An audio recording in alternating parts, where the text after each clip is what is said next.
materi, Q&A, tanya jawab, lalu doa, dan penutup. Baiklah, kita buka acara kita dengan membaca basmalah bersama. Bismillahirrahmanirrahim. Memasuki agenda selanjutnya yaitu sambutan akan disampaikan oleh Dewan Pakar Ikatan Guru Indonesia, Ibu Dr. Rusnani Esra MPD. Kepada beliau dipersilahkan.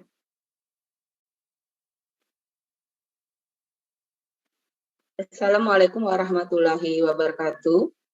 Selamat sore, salam sejahtera untuk kita semua. Apakah suara saya terdengar? Oh ya, oke. Yang saya hormati Ketua Umum beserta seluruh jajarannya, yang saya hormati Dewan Pembina, Dewan Penasehat, Dewan Pakar juga, yang saya hormati pengurus IGI di seluruh Kalimantan Tengah, baik wilayah maupun daerah. Mohon maaf sekali lagi, saya tidak sempat pulang ini dari kantor, masih menggunakan baju, tidak menggunakan baju IGI. Tadi saya sampaikan kepada Mbak Nia, apa boleh saya menggunakan baju tidak IGI ini, karena kalau pulang tidak sempat lagi waktunya, saya masih di kantor ini. Kata Mbak Nianya nggak apa-apa. Untuk teman-teman IGI di seluruh Indonesia, saya berterima kasih sekali diberikan kesempatan untuk menyampaikan sambutan. Mungkin dalam waktu 20 menit yang cukup singkat ini dapat dikatakan saya tidak menyampaikan sambutan sebagaimana sambutan-sambutan layak pejabat ya, karena saya bukan pejabat. Mungkin lebih tepatnya saya memberikan sedikit penguatan kepada teman-teman pengurus IGI yang ada di seluruh Indonesia. Karena bagaimanapun sebagai seorang pengurus kita harus tangguh, apalagi tantangan zaman menuntut ketangguhan kita sebagai pengurus.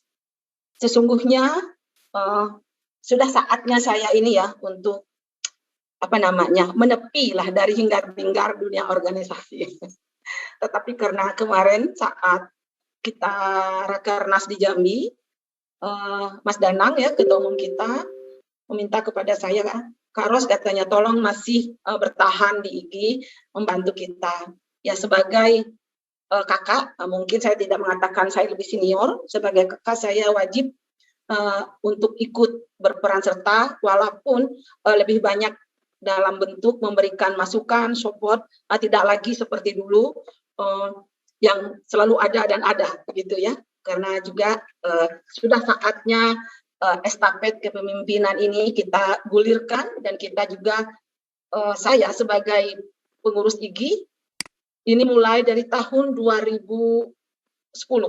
Kalau dihitung ya, dia sudah 11 tahun. Cukuplah sudah malang melintang di dunia organisasi ini dan sejak 2010 itu juga dari pertama kali mendirikan IGI di Kalimantan Tengah sampai 2016 kemudian kita terpilih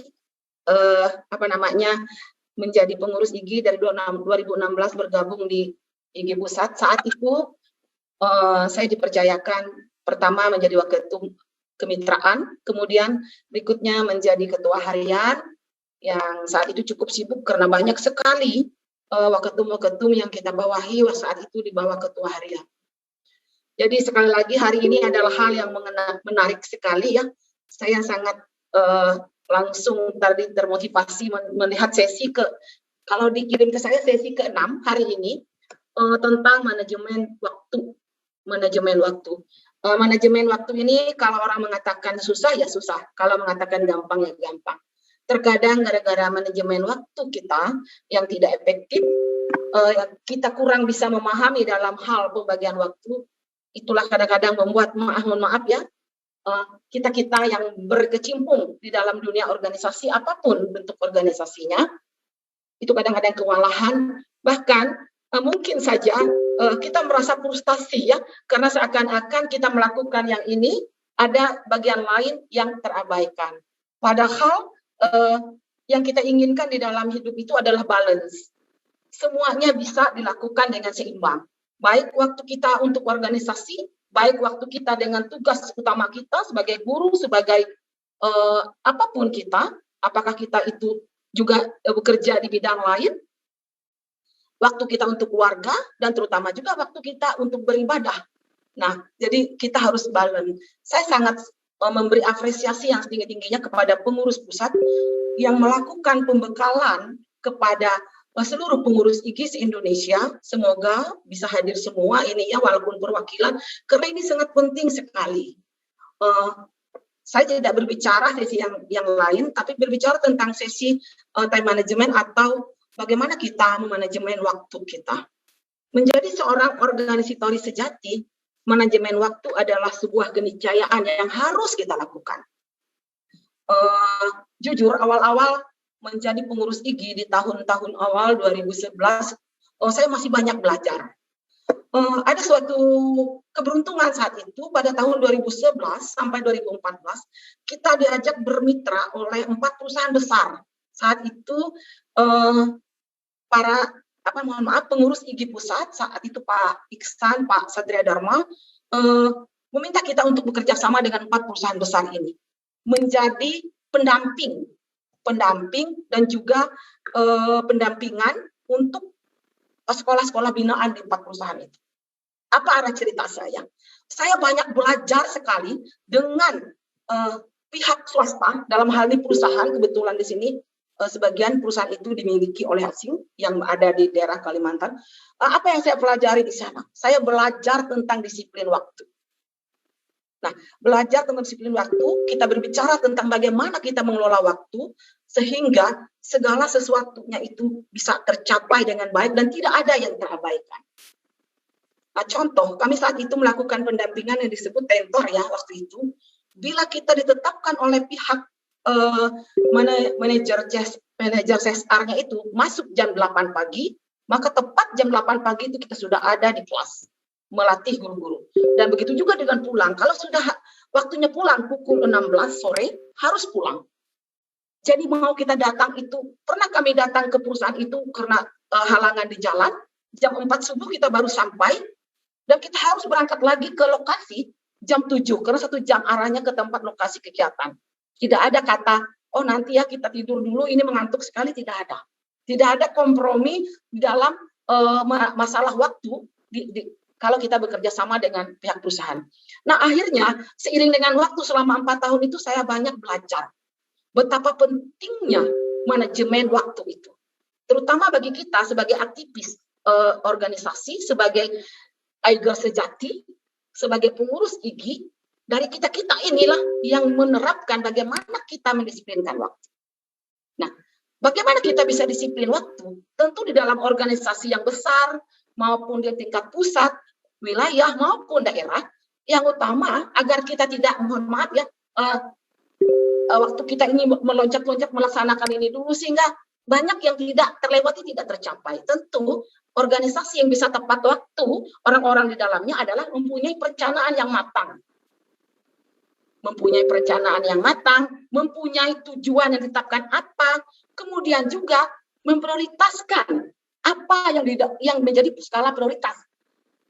Contoh, misalnya kita menjadi ketua wilayah, apa yang menjadi prioritas kita, yang harus kita capai dengan waktu yang kita tetapkan. Dengan adanya skala-skala prioritas itu, otomatis tidak ada lagi kita ini seperti orang sibuk.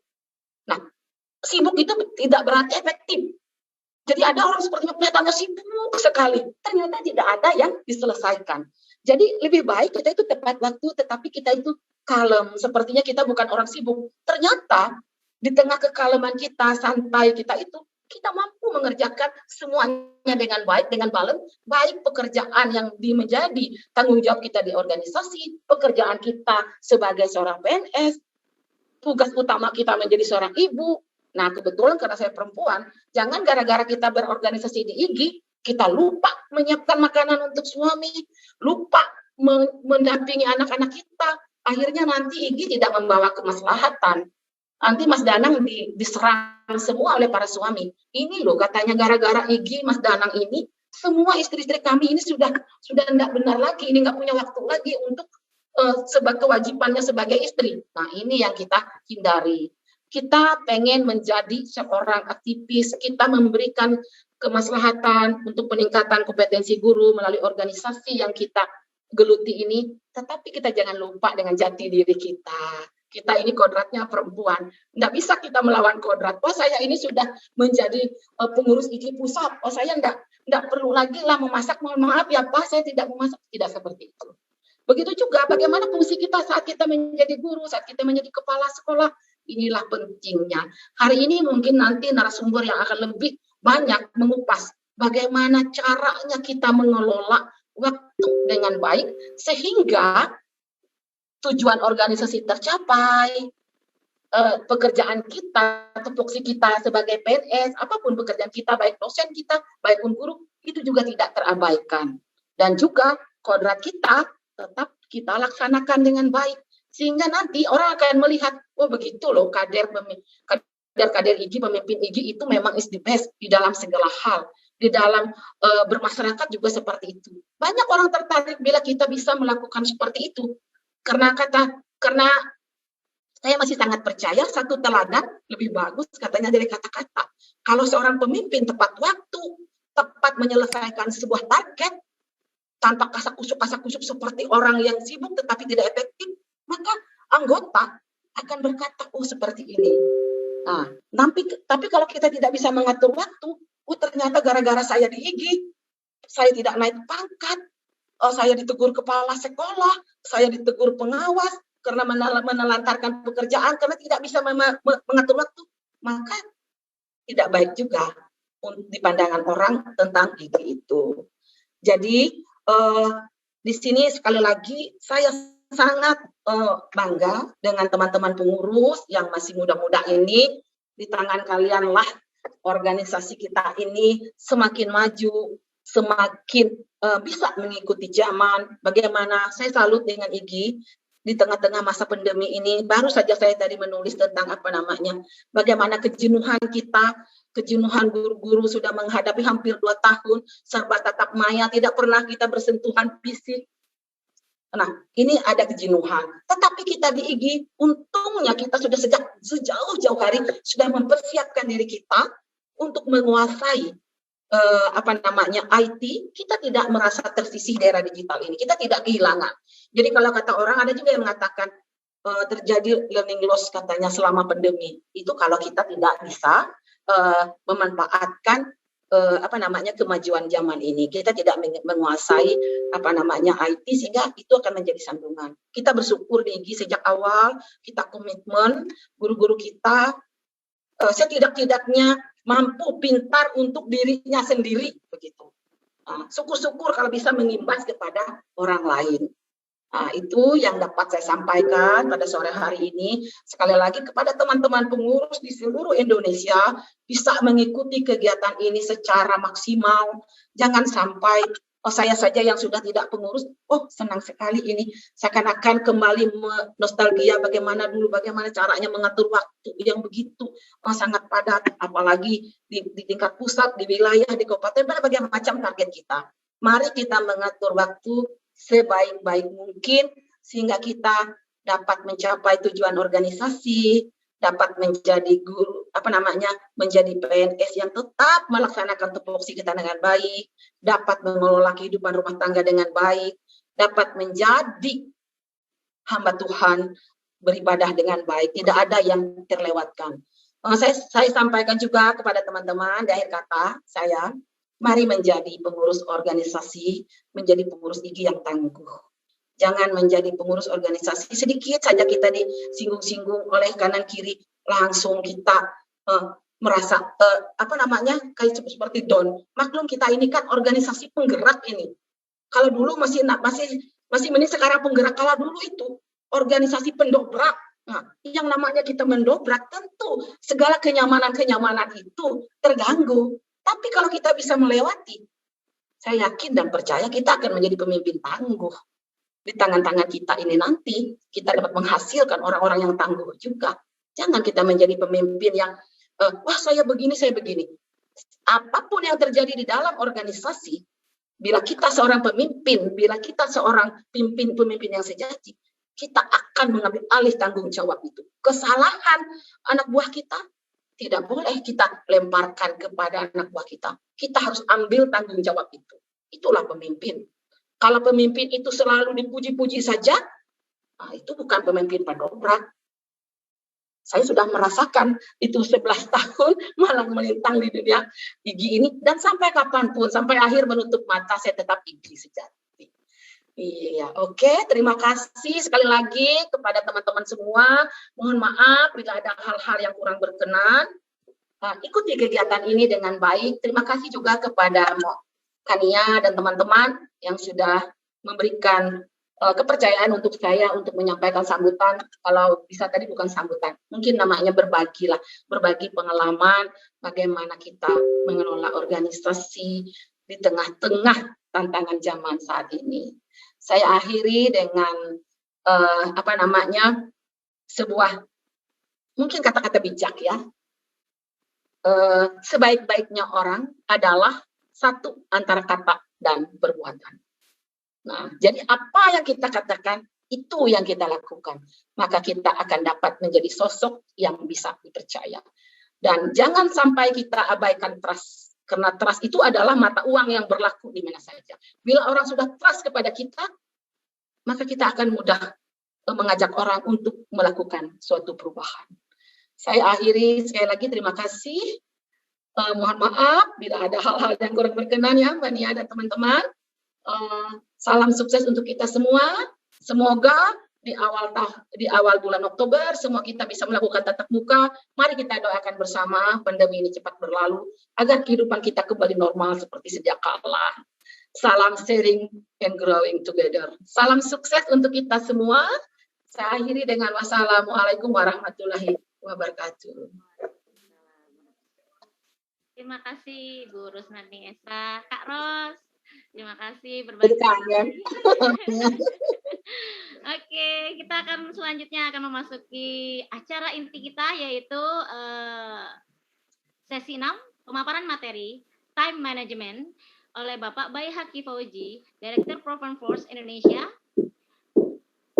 Dilanjutkan dengan sesi tanya jawab dan diskusi yang akan dipandu oleh Ibu Moderator, Ibu Nurbaiti Kumala, Ketua IGI Jakarta Timur. Kepada Ibu Nurbaiti dipersilahkan. Baik, terima kasih Bu Kania, Sri Heni Kania Dewi. Ya, non jauh di sana, walaupun kita berjauhan, tetapi hati kita tetap dekat menyatu. Ahai. Selamat sore Bapak Ibu semuanya. Halo, suara saya terdengar?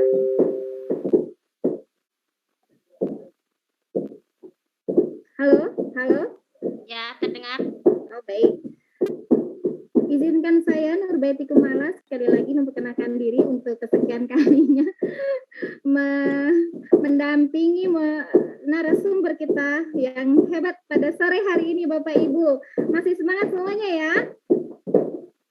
Harus semangat dong. Kita hiasi sore kita hari ini dengan ilmu yang bermanfaat. Baik. Untuk kesempatan kali ini, kita dihadiri oleh seseorang yang luar biasa, insya Allah sangat menginspirasi buat kita semua.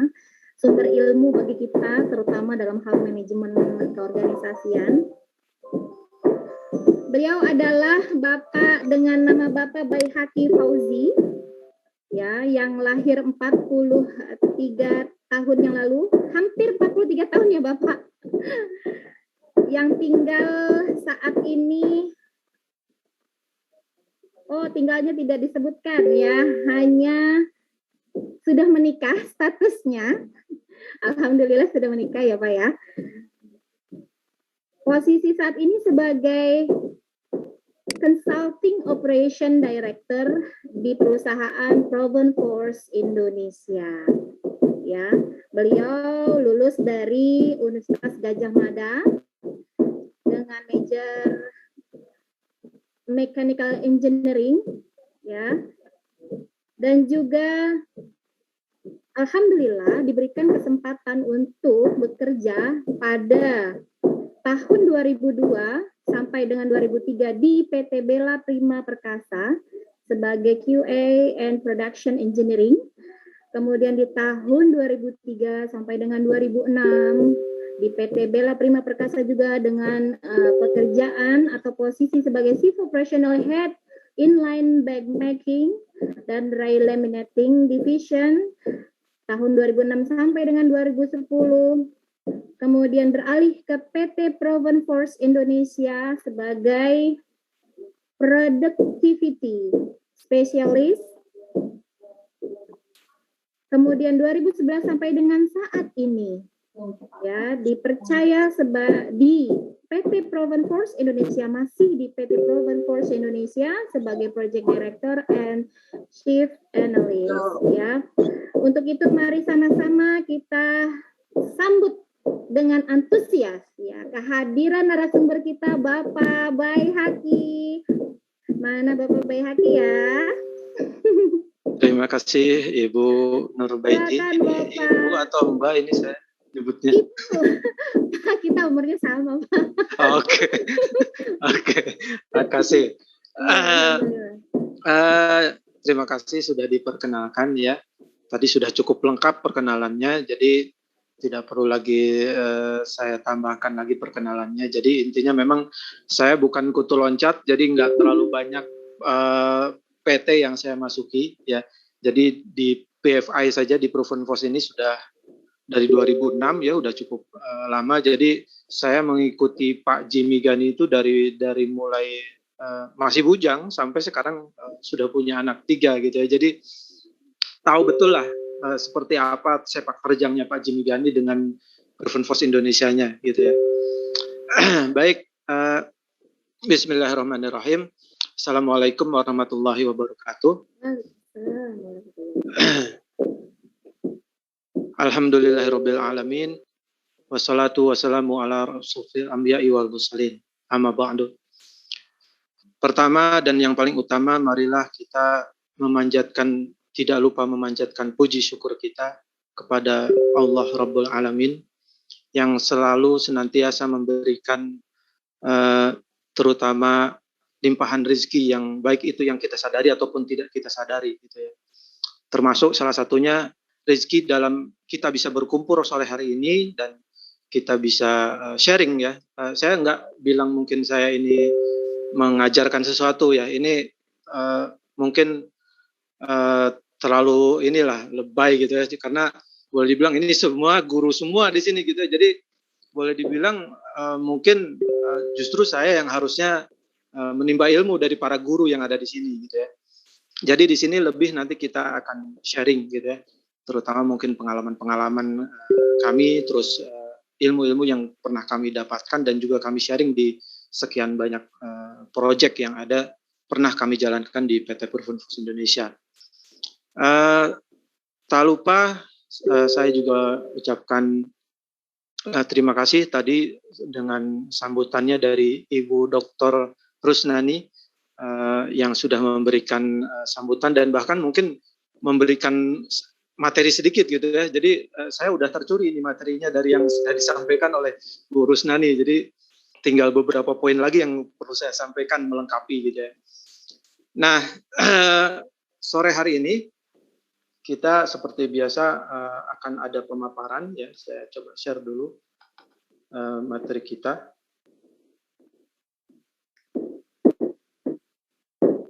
Sebentar.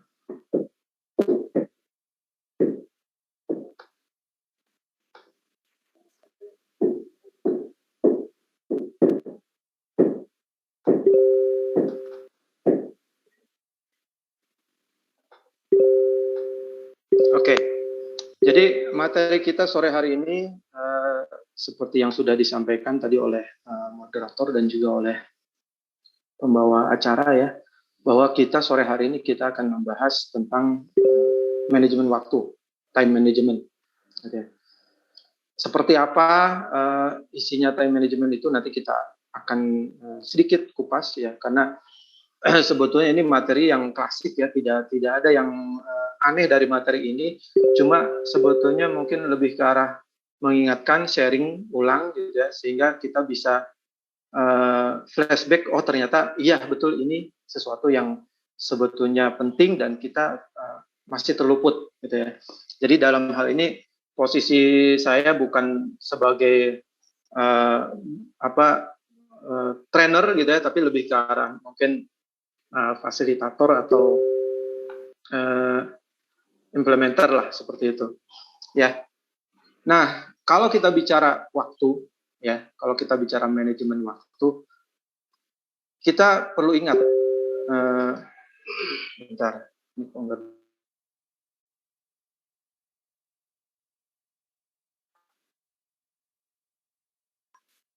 sebentar, ini slide saya agak nggak bisa next slide sebentar.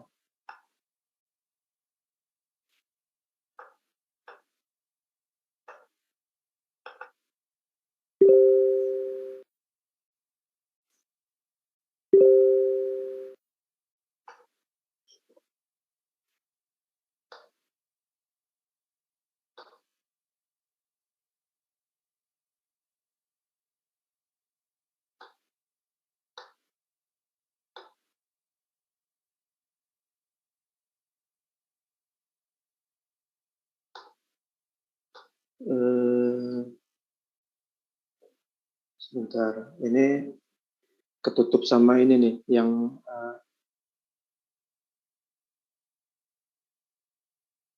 atau sebentar, saya stop dulu.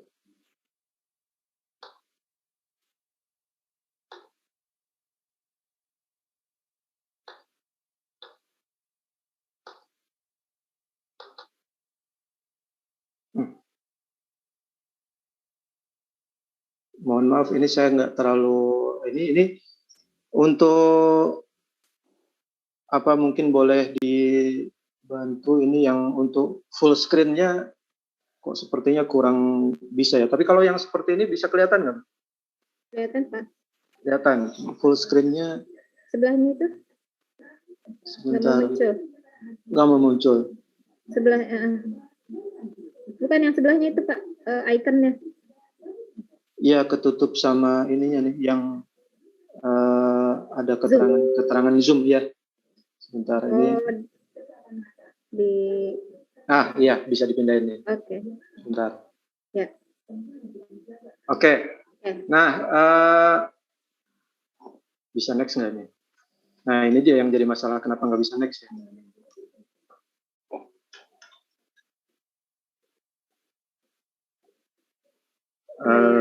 Sebentar, tadi pas Geladi bisa soalnya. Bisa next. Sebentar ya, maaf. Mungkin Choose screen-nya. Choose screen-nya mungkin screen PPT ya. Digeser kanan kiri, kanan kiri, Pak. Biasanya kalau share di Zoom itu slide kanan kiri. Bisa.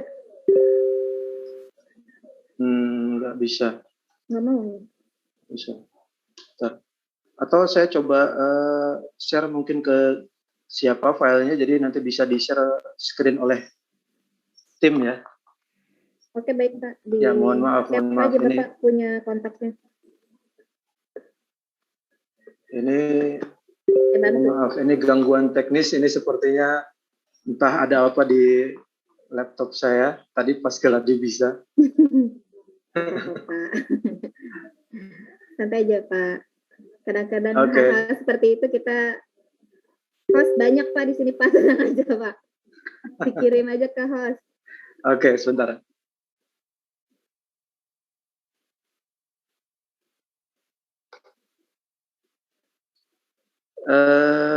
Ibu Nurbaiti masuk di ini enggak di apa?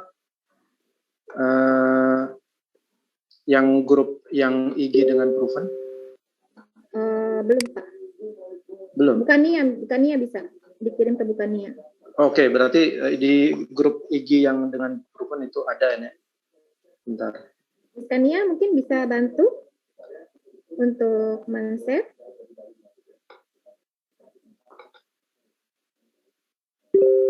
Harap bersabar Bapak Ibu.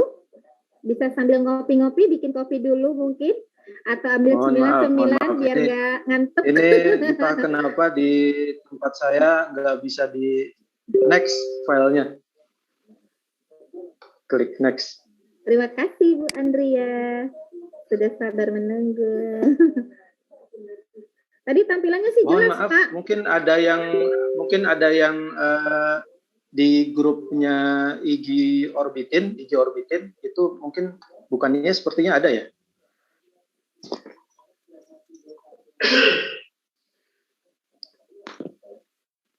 Teman-teman. Mohon izin Pak, saya bantu share ya. Oh boleh Pak Mem. Makasih Pak Memo. Ini mohon maaf ini laptopnya rada agak bermasalah dengan laptop saya. Ada hero pelatihan Pak Memo selalu standby. Oke. Sudah kelihatan Pak? Siap. Makasih. Oke Pak. Nah jadi next Pak Memo. Oke. Nah ini judulnya di situ kepotong nggak? Di situ ada keunikan waktu. Nah, iya. Tidak Pak. Sudah. Oke. Nah jadi di sini kita bicara tadi judulnya tentang manajemen waktu. Nah, yang perlu kita ingat kalau kita bicara waktu, nah ini udah habis 5 menit sendiri untuk ngurusin ini nih. Jadi untuk kita bicara waktu ya, waktu itu unik. Ya, waktu itu unik. Kenapa? Karena pertama, yang namanya waktu itu selalu bersikap adil. Ya. Nggak ada orang yang dikasih waktu kurang dari 24 jam atau lebih dari 24 jam. Semuanya sama. Ya. Selama terbit mataharinya dan terbenam mataharinya masih di orbit bumi gitu ya, bukan di orbit bulan atau Mars, ya tetap akan 24 jam sehari per orang.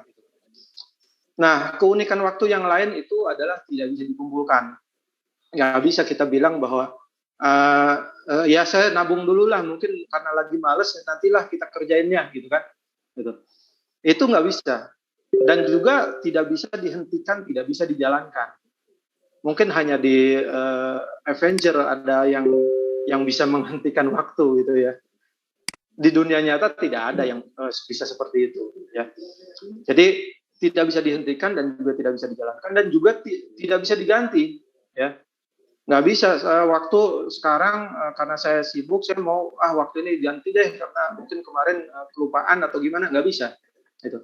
Jadi karena waktu itu selalu bersikap adil dan selalu berputar, tidak pernah bisa kita stop, tidak bisa kita kumpulkan dan kita hentikan, maka kita harus hati-hati sekali dalam menggunakannya ya. Jangan sampai kita tidak menggunakannya dengan benar sehingga aktivitas kita itu tidak sesuai dengan harapan. Gitu.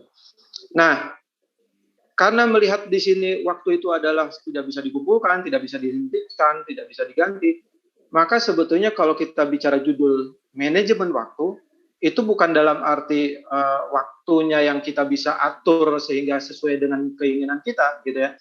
Tetapi, mohon next Pak Memo. Tetapi yang namanya manajemen waktu itu intinya adalah mengelola waktunya.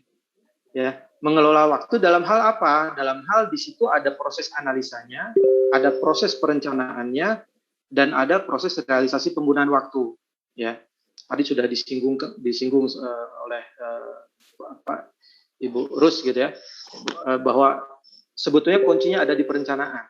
Ya, nah satu poin yang kita perlu perhatikan di sini adalah perencanaan ini, analisa, perencanaan dan realisasi ini tujuannya untuk apa? Ini harus jelas bahwa ternyata tujuannya adalah kita diharapkan bisa mencapai sasaran-sasaran, ya, target-target kerja, ya, melalui sebuah proses. Gitu. Jadi kuncinya itu bukan bagaimana kita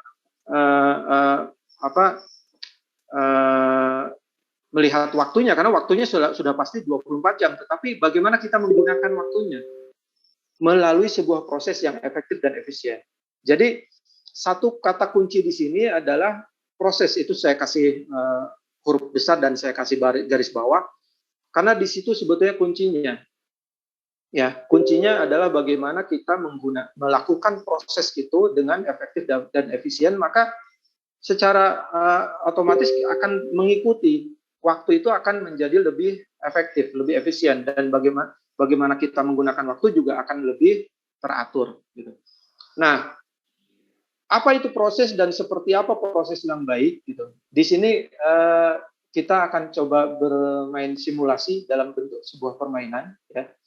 Jadi nanti kami akan minta mungkin ada salah satu peserta yang mau menjadi peserta untuk permainan yang akan kita bawakan. Relawan, ya, lebih Relawan. tepatnya relawan. Oke, kita minta Volunteer. satu orang relawan. Raise Mungkin hand.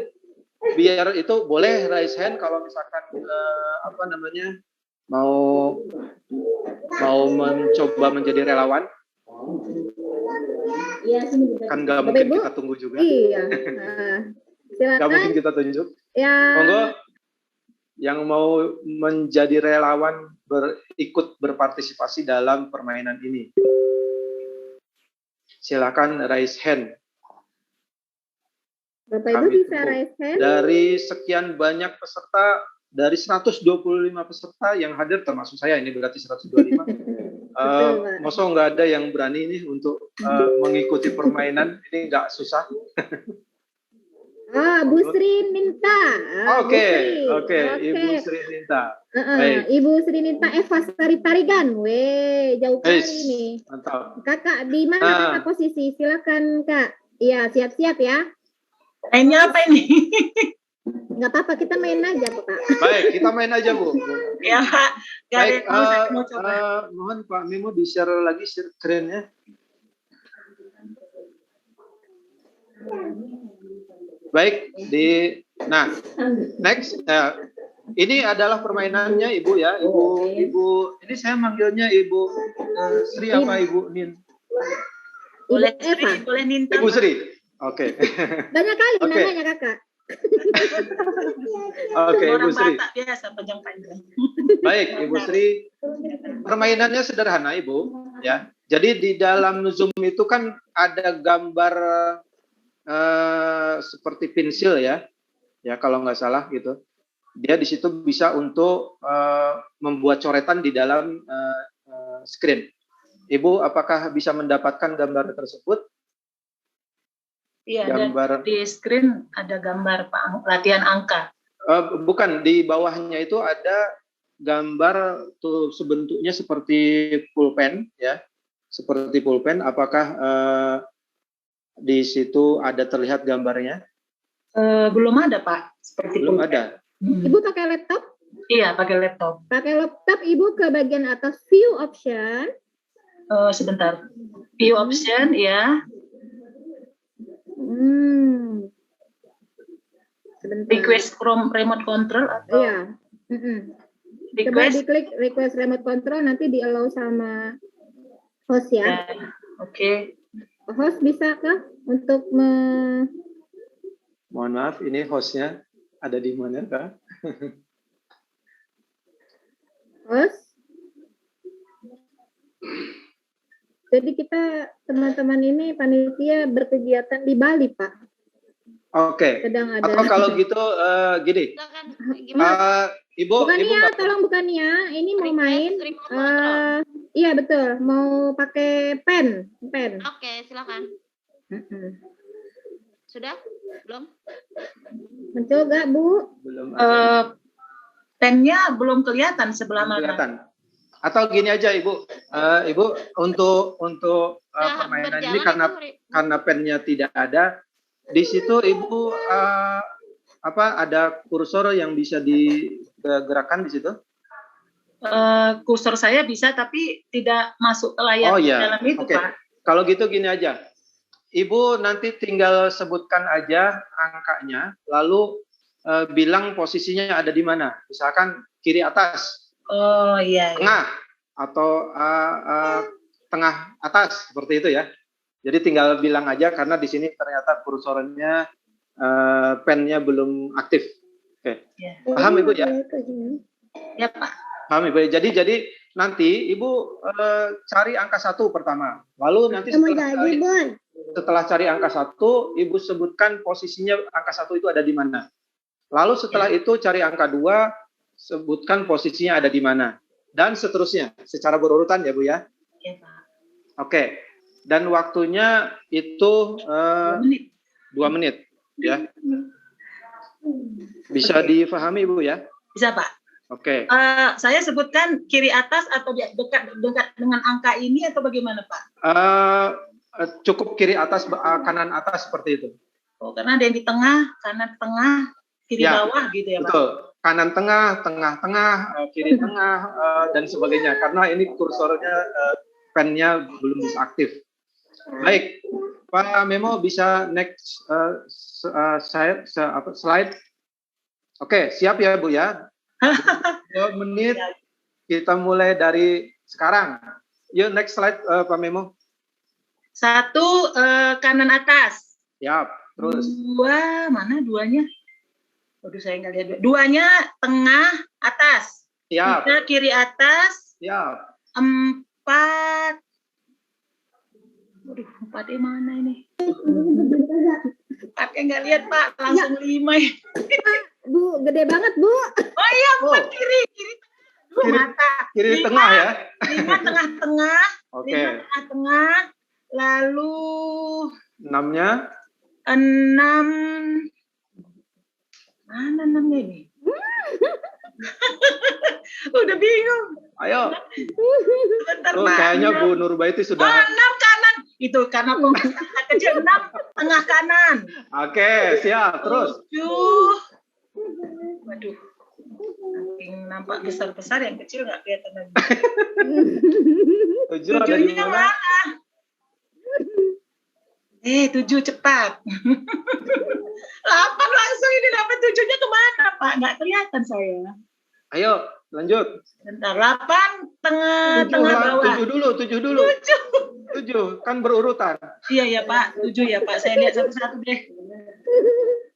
Iya, gawat ini. Oh, 7 nih. Di bawah kanan sedikit. Ah, siap. Bawah Baru kanan, 8 siap. tengah, 9 bawah. 8 bawah tengah, 9 kiri bawah. Siap. Lalu 10-nya 10. 10-nya di atas, 9, 8, atas kanan. 7, 6, 11 tengah-tengah, 5, 12 tengah 4, kiri. 3, 2, 1, selesai. Oke. Aduh, seru juga nih. Aduh. Jadi Cuma sampai 13 ya. berapa tadi terakhir? 12 berapa ya? 11 ya, Pak? 11 ya. Oke. Siap. Ini kita mau minta Ibu ulangi lagi dengan cara yang sama. 2 menit juga. Kita pengen tahu ada perubahan apa nanti setelah diulangi. Siap Bu ya, Bu Sri. Ya, siap, Pak. Sri Eva gitu ya. Pak Memo, mohon next slide. Oke, siap. Next slide dimulai dari sekarang. Ayo, Pak Memo. Yuk, mulai Bu. 1 kanan atas, 2 tengah atas, 3 kiri atas, 4 kiri tengah, 5. Kamu gimana tadi kok malah hilang lagi?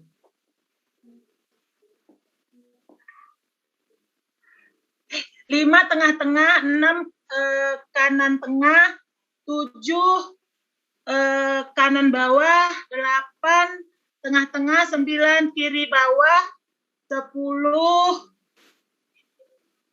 Ada cat lagi. 10 kanan atas, 11 tengah-tengah, tengah atas, 12 atas kiri, 13 kiri tengah, 14 tengah-tengah, 15 kanan tengah, 16 kanan bawah, 17 tengah bawah, 18 kiri bawah. Lanjut. 19-nya mana? 19 atas, kanan atas, 20 tengah atas, 21 atas kiri, 22 kiri tengah, 23 tengah-tengah, 24 kanan tengah, 25 bawah kanan. Kok tengah-tengah? 24 tengah kanan, 25 bawah kanan, 26 bawah tengah, 27 kiri bawah. Ini urut nih jadinya.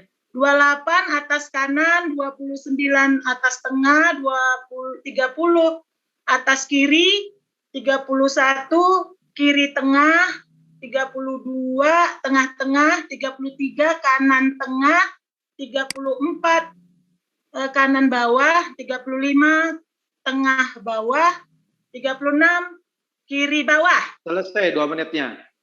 Oke. Saya, Pak. Bu Nurbaiti sebagai saksi terakhir angka berapa, Bu? 26 ya? Bukan. 36. 36. Wah, protes tuh Selagi 36. nulis. Masih banyak ya. Hebat, Oke. Ibu Sri. Kita kasih aplaus dulu. Pertama itu hanya dapat 11. Ke 36 itu udah 3 kali lipat lebih. Minta, Ah. masak ya. Saya mau tanya ke Bu Eva ya, Bu Sri Eva. Apa tipsnya nih? Kenapa kok bisa jadi 3 kali lipat pencapaiannya? Saya lihat kayaknya ada polanya, Pak. Ah, ada polanya. Iya, kanan, atas, baru tengah, kiri, Oke. tengah, kanan tengah, Oke. kanan bawah. Oke. Gitu. Oke, jadi ternyata polanya seperti bentuk huruf S ya, Bu ya? Iya, gini, Pak. Seperti bentuk huruf S ya? Oke. Kenapa Ibu bisa menemukan pola itu? Karena berulang. Apa bedanya dengan slide sebelumnya? Slide sebelumnya saya belum melihat secara utuh. Istilahnya angka-angka tadi ada di mana saja. Pak Memo boleh di slide ke atasnya lagi di slide Izin, sebelumnya. Boleh Ya. saya stop share dulu sebentar, Pak? Kok tiba-tiba laptop saya juga nggak bisa lanjut, Pak? Sebentar ya, Pak. Aduh, Apa ini juga nggak bisa next ya. Kacau ya. Oke. Ini ternyata sore hari ini banyak yang punya masalah sama ini. Ya, Pak, ini ya, Pak. Oke. Nah, sebelumnya Bu Sri, coba perhatikan apa yang beda dengan yang ketika Ibu dapat 36. Apa yang beda? Yang sekarang ini belum ada plot-plotnya, Pak. Belum dibagi. Belum ada garis ya? Iya. Garis yang ada di tengah yang membagi menjadi 9 ya? Iya. Setelah itu, next slide Pak Memo. Setelah itu ada garis. Iya, Ya ada kan? garis. Nah, garis-garis itu ternyata membantu Ibu menemukan pola ya? Iya, Pak. Nah, kenapa kok bisa ditemukan polanya itu? Karena garis-garis tersebut apakah membuat Ibu lebih fokus atau gimana? Ya, garis-garis itu jadi lebih fokus hurufnya dalam Oke. satu kotak itu ada berapa. Jadi nggak Oke. langsung banyak melihatnya gitu loh, Pak. Oke, siap. Jadi kalau kita lihat mengerjakan sebuah pekerjaan, kalau pekerjaan itu kita lihat secara keseluruhan tanpa melihat sekat per sekat ya atau bagian per bagian dari sebuah pekerjaan, mungkin kelihatannya akan susah, Bu. Ya, akan kelihatan susah. Tetapi ketika sebuah pekerjaan itu sudah kita segmentasi, sudah kita pecah ya ke dalam subbagian tertentu, maka itu akan membuat kita menjadi lebih fokus terhadap pekerjaan tersebut ya. Dan ketika kita sudah lebih fokus, maka kita akan menemukan ternyata ada clue ya. Dan ternyata betul ada clue, ada pola yang membuat kita menjadi lebih mudah, efektif, efisien. Luar biasa loh, Bu. Tadi dari 11 menjadi 36 ya. Hanya dengan bantuan alat bantu sederhana menggunakan garis tadi. Itu.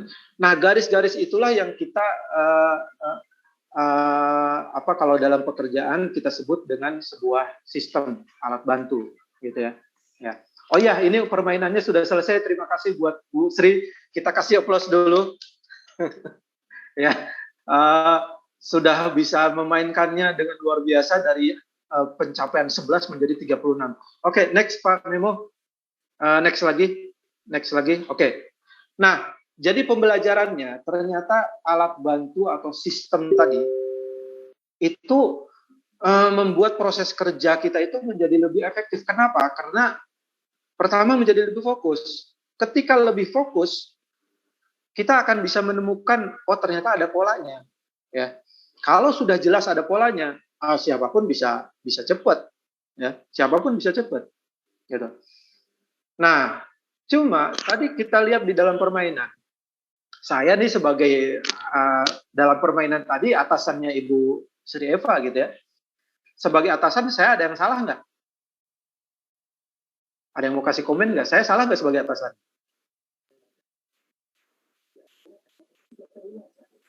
Menjelaskannya, instruksinya kurang jelas mungkin ya. Instruksinya kurang jelas. Tidak jelasnya di mana? langsung disuruh cari ini gitu aja tanpa Oke. ada preface untuk ngapain, tujuannya ngapain. Oh, oke. Tujuannya kan tadi sebetulnya udah jelas ya. Cari secara berurutan ya, dengan angka secara berurutan gitu ya. Ada yang raise hand, sampai Pak. angka yang boleh ada yang raise hand. Bu Chandra, Bu Chandra, kenapa Bu Chandra sebagai pemimpin saya ada yang salah nggak? sudah ada di YouTube kegiatan hari ini? Oke. Mungkin Langsung saja. biar saya kasih bantu ya.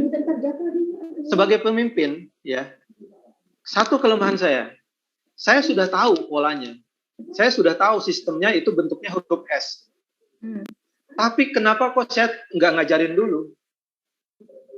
Gitu. Iya, maksudnya instruksi yang tadi itu. Ya, instruksi tidak selalu melulu arahan apa pekerjaannya ya, tetapi dalam artian memberikan training, ya, memberikan seperti apa sih sistemnya, ya, pola kerjanya itu harus dikasih tahu, ya.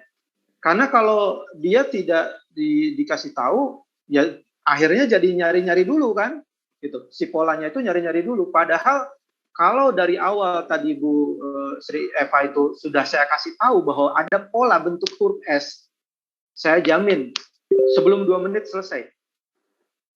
Ya nggak? Ya. Nah, jadi ternyata kepemimpinan itu penting, ya. Ini pemimpin tidak memberikan ada beberapa step secara jelas, termasuk trik dan trip supaya lebih cepat mencapai tujuan. Betul.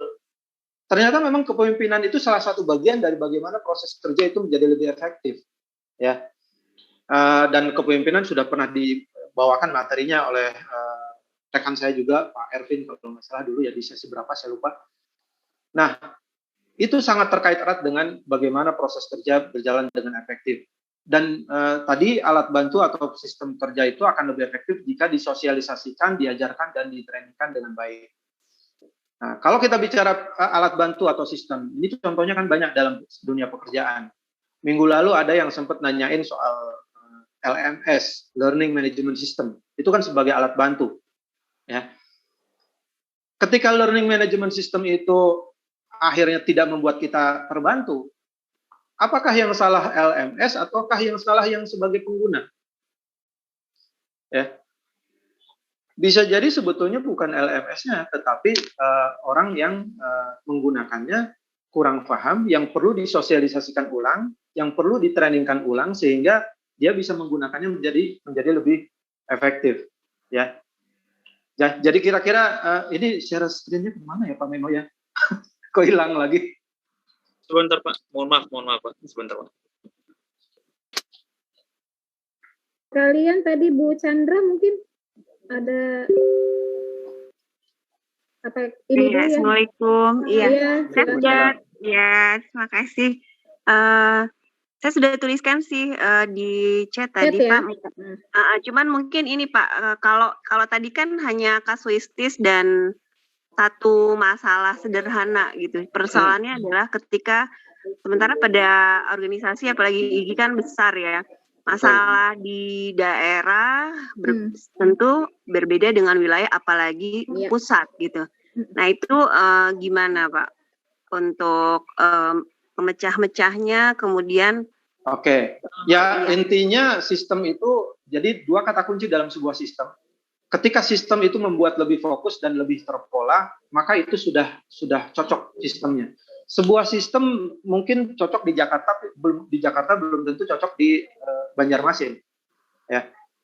Tetapi kadangkala juga sebuah sistem itu kan tidak menjadi sebuah pilihan. Contoh misalkan LMS, Learning Management System, yang itu sudah ditetapkan, dibakukan kan harus dipakai gitu.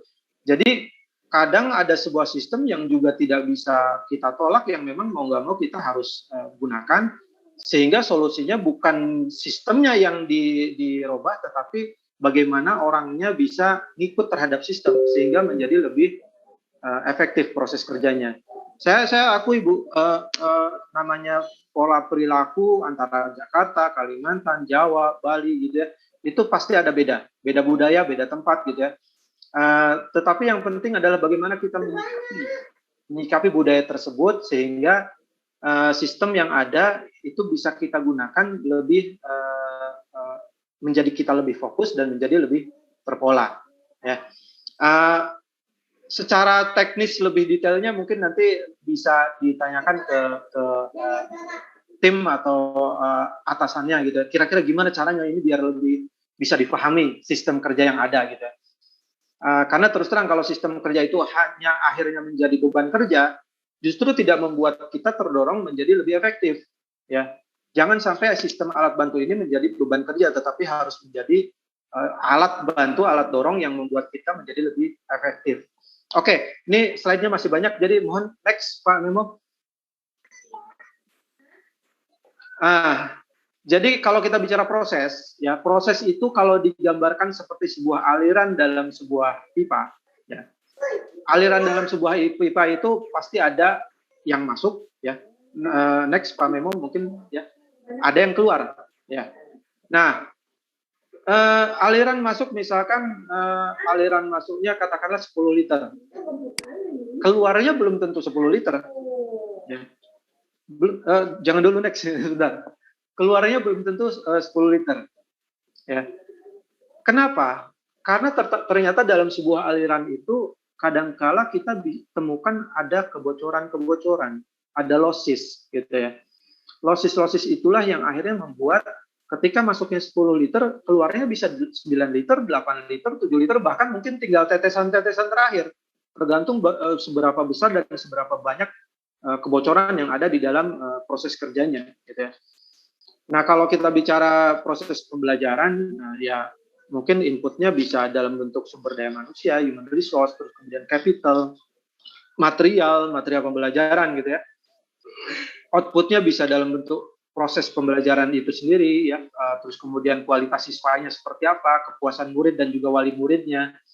Nah, ini semakin outputnya mendekati dengan inputnya, maka prosesnya semakin efektif, semakin efisien.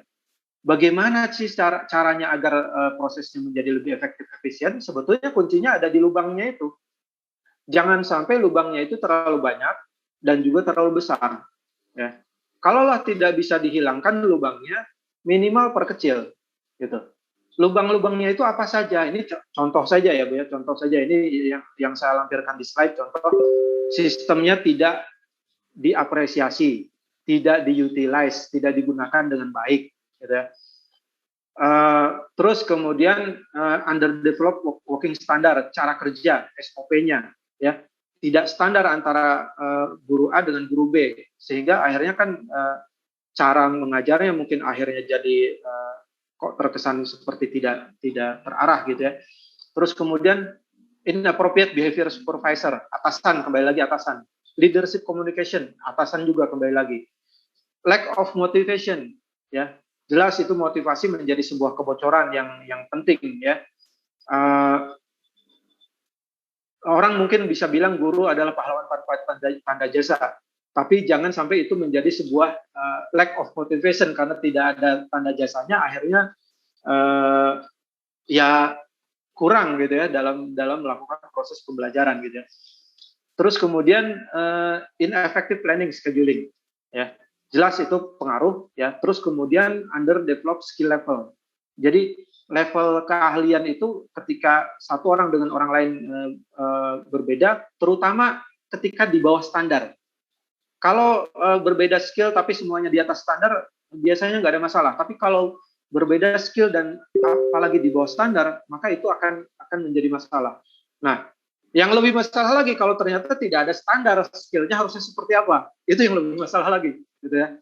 Nah, ya mudah-mudahan kalau yang ikut IGI sih semua sudah, apalagi ikut organisasi biasanya sangat paham dengan aturan main, SOP dan lain sebagainya. Nah, itu. Next slide Pak Memo. Oke.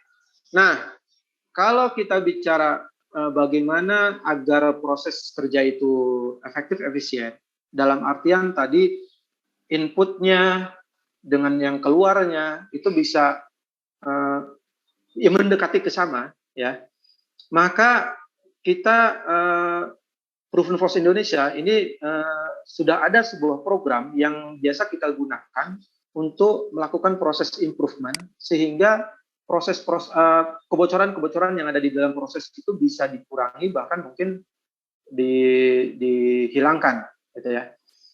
Nah, metodologi kami ini biasanya kami melakukan pendekatannya, melakukan improvement melalui behavior change, proses perubahan perilaku. Ya, seperti apa proses perubahan perilaku itu? Next, Pak Memo.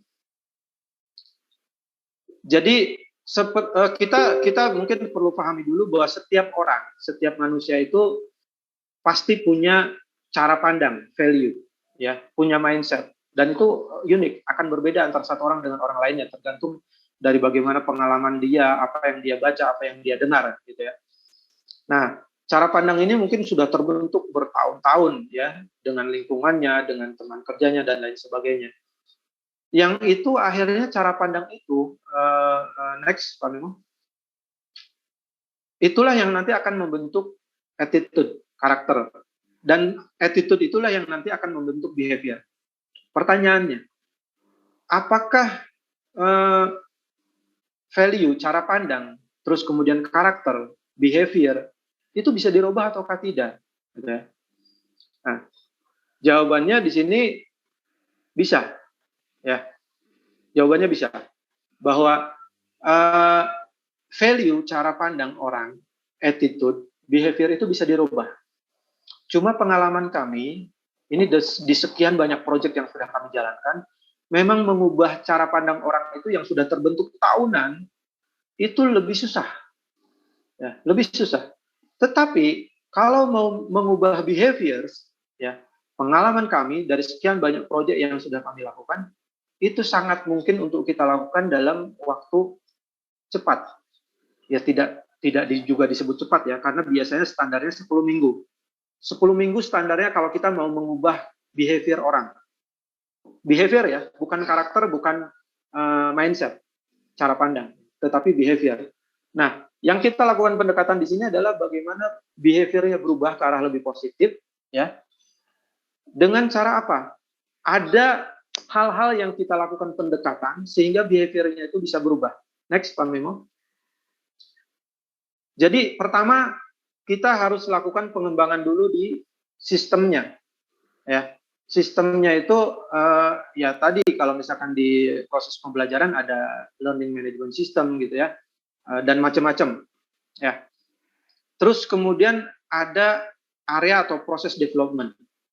Nah, jadi prosesnya juga harus dikembangkan sehingga jangan sampai katakanlah harusnya urutannya 1, 2, 3, 4 karena mungkin nggak terstandarisasi 1, 2, 2, 3, 3, 4, 4 gitu ya. Sehingga banyak yang berulang prosesnya tidak efisien gitu ya.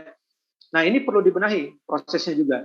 Dan seperti kita ketahui sekarang zamannya juga proses sudah harus melibatkan digital proses ya. Karena mau nggak mau dengan zaman pandemi seperti ini, orang sudah harus aware, melek dengan yang namanya dunia digital, proses digital. Nah, jadi proses development dan sistem development inilah yang Proven Force lakukan sebagai sebuah metodologi untuk akhirnya bisa mengubah behavior. Selain itu, di atas ada people development. People development itu tujuannya selain sistemnya dibenahi, nanti dulu Pak Memo, selain sistemnya dibenahi dan prosesnya dibenahi, itu orang tuh harus diajarin, diarahkan untuk memandang sistem sebagai alat bantu. Itulah yang disebut people development. Gitu ya. People development bukan berarti mengubah mindset karakter full 100%, tapi paling tidak mengarahkan agar melihat sistem itu sebagai sebuah alat bantu, proses itu sebagai sebuah alat bantu, gitu. Ya. Dan ini kami sudah lakukan di banyak proyek dan terbukti berhasil, ya.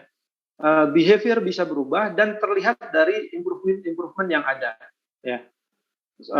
Contoh banyak mungkin kalau di video profil kami itu kan ada improvement itu di PT Fusion Flag, di PT Bentul dan lain sebagainya.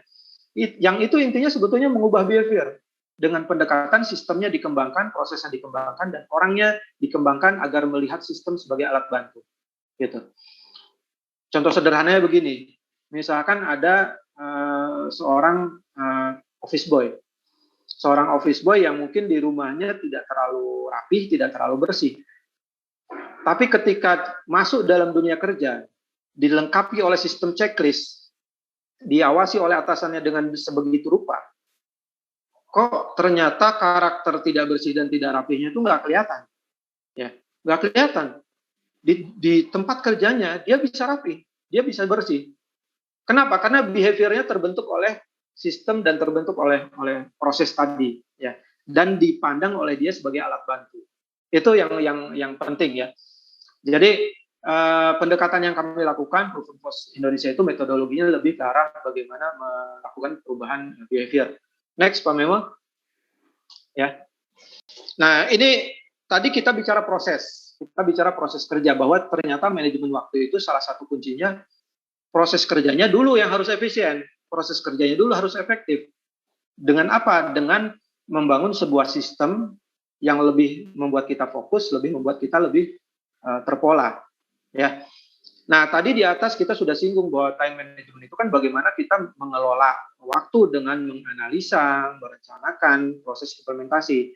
Jadi, selain kita mengenal bagaimana proses itu efektif, kita juga harus mengenal bagaimana cara menganalisa dan merencanakan waktu. Ya.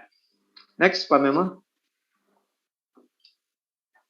Nah, kalau kita bicara waktu, ya, kita harus paham dulu ada yang namanya tingkat urgensi dan ada yang namanya tingkat kepentingan. Ya. Tingkat urgensi itu makin urgent berarti dia harus segera dilakukan. Ya.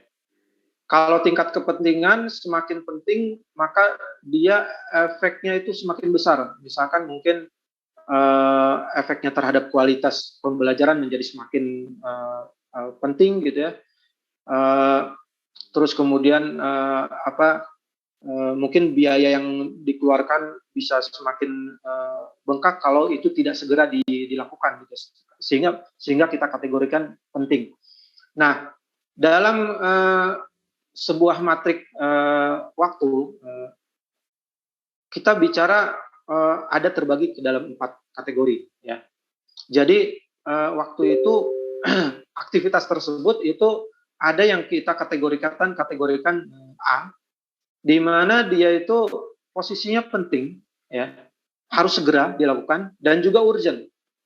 Itu efeknya terhadap output itu sangat dominan. Ada juga yang penting tapi tidak urgent. Nah, kategori C itu tidak penting tapi urgent. Ya. Efeknya nggak besar, tapi ya ini harus segera. Ya. Nah, kategori D itu tidak penting dan juga tidak urgent. Ya. Mungkin kalau dalam bahasa lain ini mengubah gitu ya, tidak penting, tidak urgent gitu. Nah, terus solusinya gimana? Solusinya ini kita bicara secara teori yang ada ya, bahwa kalau kita lihat kategorinya kategori A, maka itu bisa dikerjakan sendiri, lebih dominan dikerjakan sendiri atau bisa didelegasikan. Ya. Ini kalau kita bicara misalkan kita punya tim ya, kita punya entah itu anak buah atau rekan kerja, itu kita bisa lakukan opsi kerjakan sendiri atau didelegasikan. Untuk kategori A. Cuma lebih dominan ke kerjakan sendiri karena ini penting ya. Takut nanti efek terhadap output kita delegasikan, sementara yang didelegasikan katakanlah belum mumpuni gitu ya. Terus kemudian kategori B penting tapi nggak urgent, nggak harus sekarang gitu. Nah, kalau nggak harus sekarang tapi penting ya, yang harus dilakukan adalah buat rencana ya. Kan tidak harus sekarang tapi bikin rencananya ya. Dan yang paling penting, rencana yang sudah dibuat itu kerjakan. Ya. Jangan omdo, jangan omong doang, ya. Konsep doang, visi misi doang tapi nggak ada dilakukan, ya. No action talk only, gitu ya. Jangan juga seperti konsep PDCA, plan, do, cancel again, ya. Gitu. Ada orang yang bilang seperti itu, PDCA, plan, do, cancel again, udah direncanakan, dibatalin lagi, kapan direalisasikannya gitu kan. Jadi kategori B buat rencana dan kerjakan. Nah, kalau kategorinya C nggak penting ya, Tapi urgent gitu ya, urgent. Ini efeknya cukup dominan gitu ya. Tetap tidak penting, efeknya tidak terlalu gitu ya. Tapi ini harus segera gitu ya. Nah, kalau kategorinya seperti ini kita bisa lakukan opsi mendelegasikan. Delegasi ini tidak harus ke bawahan, bisa ke tim ya, ke rekan kerja gitu ya. Sehingga waktu yang katakanlah kita waktunya terbatas itu bisa terbagi seperti itu. Nah, kalau kategorinya D, dia tidak penting dan tidak urgent, ya bisa simpan untuk next kapan-kapan kita kalau senggang waktunya, atau ya sudah tidak usah dikerjakan karena kan tidak penting gitu ya. Nah, seringkali ketika melihat matrik ini, yang jadi problem adalah ketika katakanlah ada orang yang diminta untuk menuliskan kegiatan atau aktivitasnya, semuanya menulis kategorinya A, semua aktivitas, itu yang repot. Gitu. Bagaimana kita mau melakukan pengaturan waktu kalau semuanya mengatakan ini penting dan urgent? Gitu. Artinya apa? Kalau semua aktivitas itu kita kategorikan kategori A, berarti sebetulnya ada tanda bahwa selama ini tidak pernah menggunakan waktu secara teratur. Kenapa? Karena yang harusnya bisa dicicil, bisa dipilah, sehingga akhirnya numpuk. Semuanya jadi penting, semuanya jadi urgent, gitu. Nah, jangan sampai aktivitas kita, mudah-mudahan kalau yang ikut IG sih nggak sampai segitunya ya. Semuanya dikatakan penting, semuanya dikatakan urgent, sehingga akhirnya bingung sendiri mau ngerjain yang mana duluan, gitu ya. Gitu. Karena skala prioritas ini tergantung dari kategori ini. Kategori A semakin prioritas biasanya. Seperti itu. Nah, apakah mungkin ada orang yang semuanya mengatakan penting, semuanya mengatakan urgent gitu ya? Mungkin. Kenapa? Karena orang itu ada 3. Ada orang yang survival, ada orang yang functional, ada yang team builder.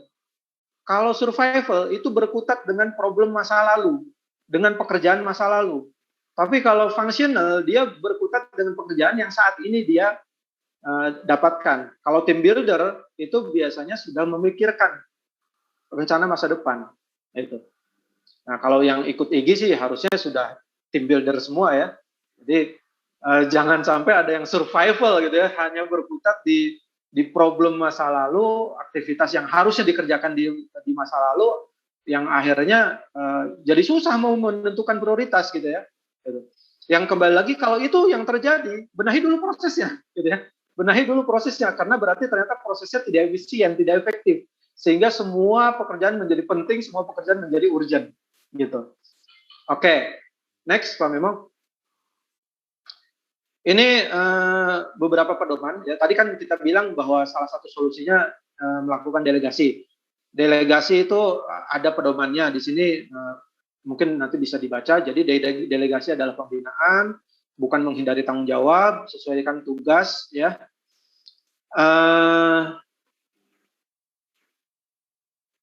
Sebentar, ini takutnya nanti kelewat. Ini ada chat. Tidak penting dan urgent itu contohnya seperti apa ya? Ya, kembali lagi itu kalau misalkan tidak penting dan urgent. Oh, bukan tidak penting dan tidak urgent ya. Tidak penting dan urgent. Urgent itu kan berarti dia butuh segera. Tapi efeknya itu terhadap output atau terhadap hasil atau terhadap biaya itu nggak terlalu. Ya, misalkan ini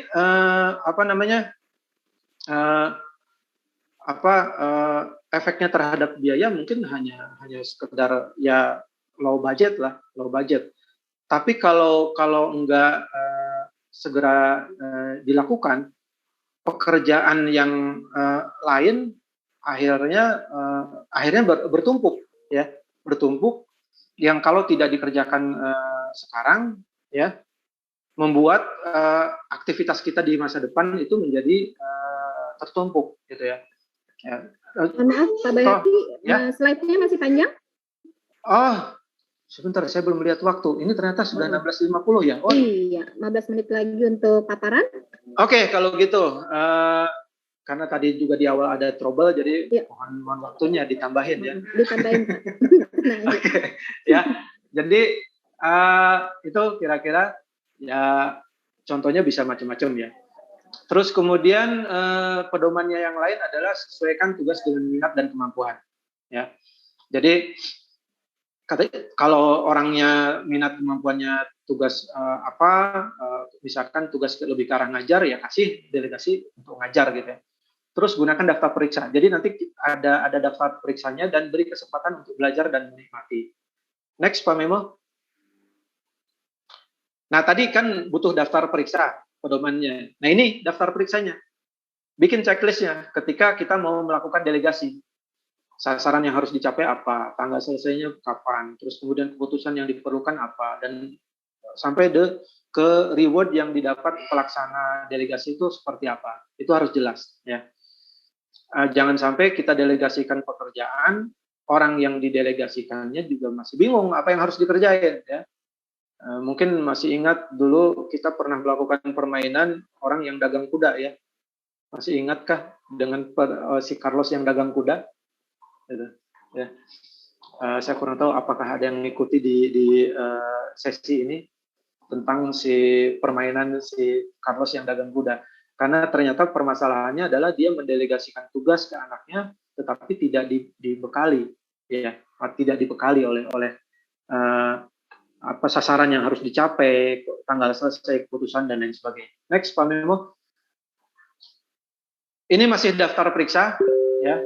Kalau tadi sebelum delegasi, ini pada saat delegasi, jadi menguraikan tugasnya, ada kesepakatan standar hasil harus jelas, standarnya mau gimana, ya.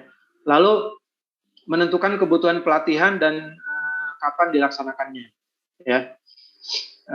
Kembali lagi tadi kalau kita bicara bagaimana proses itu efektif, efisien, salah satu faktornya kan bagaimana pelatihan, training, sosialisasi itu dilakukan dengan baik. Jadi kalau kita bicara melakukan delegasi, itu pun harus menentukan kebutuhan pelatihan dan kapan dilaksanakannya. Umpan balik itu penting. Umpan balik ketika melakukan delegasi, lakukan umpan balik. Umpan balik tidak harus tidak harus sambil memberikan something, ya. Tidak harus memberikan something, tapi bisa dengan senyuman, ucapan terima kasih dan lain sebagainya, gitu ya.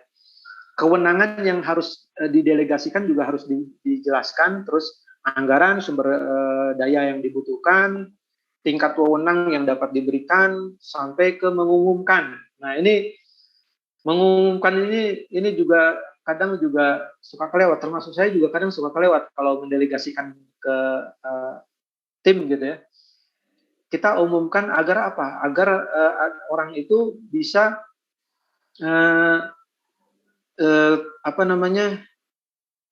termotivasi. Oh, saya diapresiasi, gitu ya. Apalagi kalau misalkan hasilnya baik. Ini terutama kalau hasilnya baik, ya. Kita umumkan ke pihak lain, gitu. Oke. Next, Pak Memo. Siklus energi. Kalau kita bicara melakukan pengelolaan waktu, ya. Selain kita harus tahu mana yang prioritas dengan ada kategori A, B, C, dan D, kita juga harus lihat siklus energi kita. Karena ternyata teorinya dan bahkan mungkin kita juga bisa merasakan ada perbedaan energi kita antara pagi, siang, ke menjelang sore sampai ke sore. Jangan dulu, next. Oke. Energi kita itu puncak-puncaknya itu di pagi sampai ke menjelang istirahat siang. Makanya biasanya fokuskan untuk kita benar-benar terutama mengerjakan hal-hal yang sulit dan memang itu penting, gitu ya. Itu di pagi. Di sini dituliskan pukul 8 sampai 17 itu karena biasanya standar orang kerja itu 8 sampai jam 5, ya.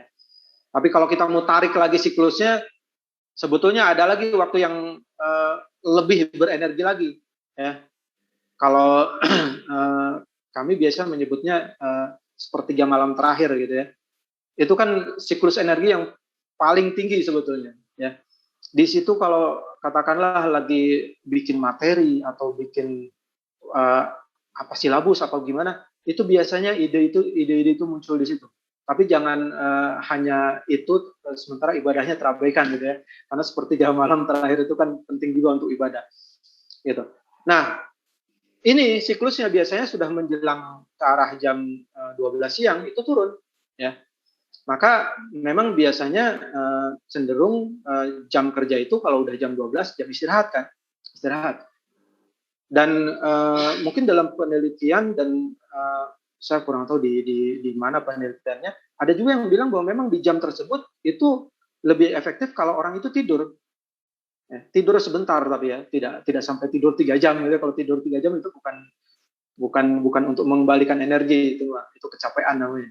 Jadi di jam 12 itu pada saat jam istirahat itu tidur sebentar itu akan jauh membuat kita lebih fresh, dan siklus energi yang sedang turun itu akan terangkat, sehingga jam berikutnya itu menjadi lebih segar dan siklus energinya mungkin bisa lebih terangkat lagi prosentase energinya, gitu ya.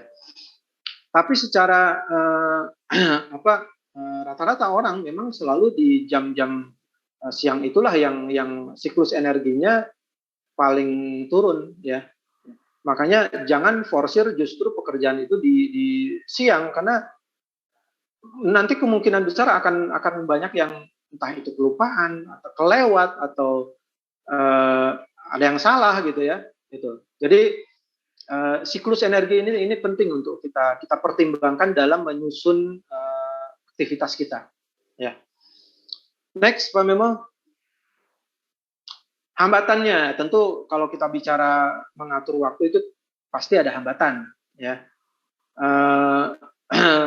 Next, Pak Memo. Hambatannya ini sebetulnya klasik ya, klasik tapi sering kita lakukan. Ini yang pertama yang sering kali kita lakukan juga tidak mempunyai rencana dan prioritas yang jelas. Ya. Kadang termasuk saya juga sering kali melakukan pekerjaan itu yang penting ngalir aja lah, ada apa yang mau dilakukan besok ya besok lah gitu kan. Gitu. Tapi itu ternyata nggak bagus. Ya. Karena akhirnya membuat semua pekerjaan itu menjadi semuanya urgent, semuanya penting. Gitu. Kenapa? Karena tidak disusun, ya, tidak ada rencananya, tidak ada prioritasnya. Ya. Terus kemudian kebiasaan menunda, ya, menunda ini juga klasik, ya, dan ini biasanya yang paling sering terjadi dalam hambatan manajemen waktu, ya. Terus kemudian banyak gangguan mendadak, ya. Nah, ini tiba-tiba kan sore ini kita mau webinar, mendadak ternyata ada gangguan share screen-nya nggak bisa text slide ya, dan itu hambatan manajemen waktu terbukti. Jadi tidak bisa kita ingkari juga bahwa ini juga terjadi gitu ya. Terus kemudian pekerjaan mendadak, ya, selalu ada, nggak bisa kita hindari juga. Mungkin saja ada pekerjaan mendadak gitu. Cuma kalau semuanya mendadak itu masalah gitu loh, ya. Overlapping itu jadi antara pekerjaan kita dengan rekan kita itu overlap, ya, sehingga akhirnya entah itu sama-sama mengerjakan atau sama-sama tidak mengerjakan, ya. Dan itu akan membuat kacau dalam mengatur waktu ketika kita sudah tahu bahwa, terutama kalau sama-sama tidak mengerjakan, gitu ya. Kalau sama-sama mengerjakan mungkin masih oke gitu ya, tinggal ditambahin dikit-dikit bumbu garamnya gitu ya. Tapi kalau sama-sama tidak mengerjakan itu yang susah gitu. Terus hambatan yang lain frustasi. Kenapa frustasi? Karena pekerjaannya semuanya susah misalkan ya. Atau semuanya urgent. Gitu. Itu akhirnya frustasi. Terus kurang keterampilan. Nah, kurang keterampilan ya tentu harus ada training gitu ya. Next, Pak Memo. Nah, tadi kan ada hambatan menunda pekerjaan. Kenapa di sini kita highlight, kita lebih perinci? Karena ini yang biasanya paling sering terjadi, menunda pekerjaan. Itu kan paling enak tuh. Males gitu kan. Nanti aja deh, gitu kan. Besok aja, gitu ya. Lagi PW, gitu ya. Nah, ini alasannya kenapa menunda pekerjaan itu biasanya ada beberapa hal. Pertama, pekerjaannya tidak menarik, ya. Lalu ini kebalikannya, terlalu sulit untuk dikerjakan, ya. Kalau yang satu tidak menarik, itu juga biasanya menunda. Terlalu sulit juga biasanya menunda, ya. Makanya juga nanti ada tipsnya di next slide-nya. Orang biasanya kalau ngerjain soal entah itu tugas atau misalkan ujian gitu ya, kalau saya biasanya pribadi kerjakan yang susah dulu. Karena kalau sudah yang susah itu lewat, yang gampang itu ya enteng gitu ya. Tapi kalau yang ngerjain yang gampang dulu, ketika masuk ke yang susah, stres, frustasi, gitu kan?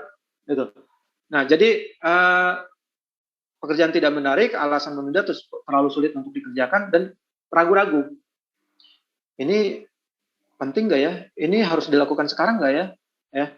Atau ini nanti mau ditanyain nggak ya sama atasan gitu ya? Ragu-ragu, ya. Sehingga akhirnya, yaudah nanti aja deh, gitu kan? Gitu. Terus takut gagal, takut ditolak, gitu. Ya. Takut gagal, takut ditolak. Nanti kalau dikerjain gagal, diomelin, gitu ya. Nah itu biasanya akhirnya jadi menunda. Padahal itu hanya menunda permasalahan, membuat bom di masa depan. Ya. Nah ini yang luar biasa, kalau mudah-mudahan di IG sih nggak ada ya. Sudah jadi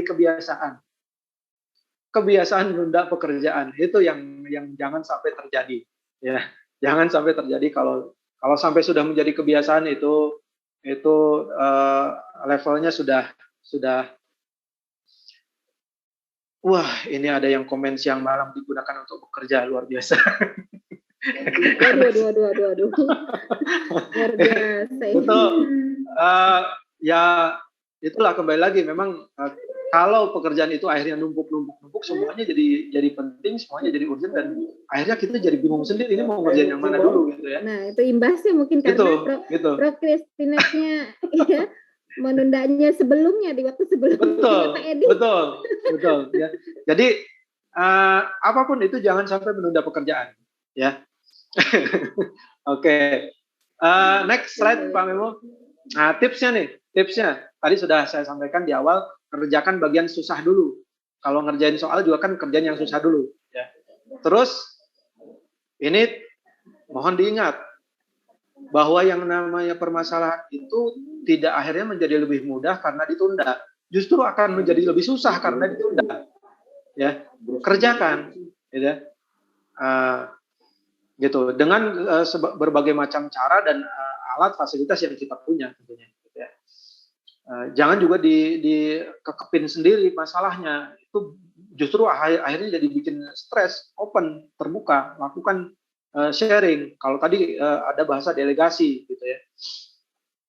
Terus di sini tipsnya yang lain, delegasikan dan kepada bawahan atau tim Anda, lalu motivasi dan dorong semangat diri, itu penting ya. Motivasikan, dan motivasi terpenting kita harus punya niat yang benar, lurusin dulu niatnya, ini mau ngapain kita kerja ini, gitu ya.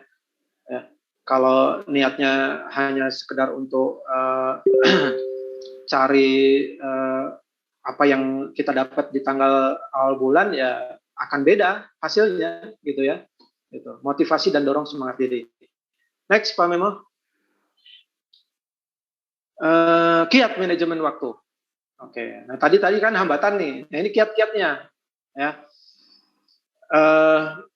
Ini kiat ini mungkin orang bilang teori itu susah lah, kenyataannya belum tentu. Ya memang sih.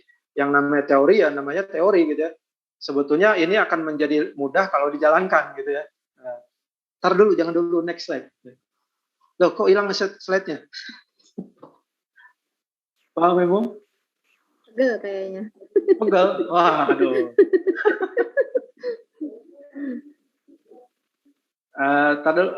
Nah, ya, situ. Oke, jadi ini kiat-kiatnya ya. Pertama, jika waktu terbatas. Kedua, jika kesibukan tidak tentu datangnya. Yang ketiga, jika pekerjaan tiba-tiba.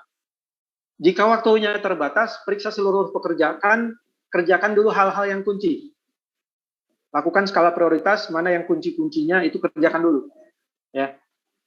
Terus kemudian, kembali lagi proses, sederhanakan prosesnya dan metode pekerjaannya. Karena tadi Bu Sri Eva jauh bisa melakukan mencari angka itu bisa 3 kali lipat lebih cepat kalau prosesnya dilakukan dengan lebih terpola, lebih teratur, lebih fokus, gitu ya. cari alat bantu, cari sistem kerja yang cocok buat kita. Ya masing-masing punya caranya sendiri, tahu sendiri apa yang lebih cocok gitu ya. Sederhanakan prosesnya. Lalu minta bantuan atau gunakan alat bantu. Jangan dikekepin sendiri masalahnya, nanti bisa stres ya. Terus kemudian kalau kesibukannya tidak tentu datangnya, buat rencana ya, berdasarkan situasi yang sebenarnya dalam artian kalau sebenarnya memang ini kita itu mau ada aktivitas A, B, C, D, ya buat rencana berdasarkan itu ya. Jangan sampai dikurangi dari yang situasi sebenarnya ya. Misalkan PD ini kayaknya mungkin ini belum tentu jadi deh yang aktivitas ini.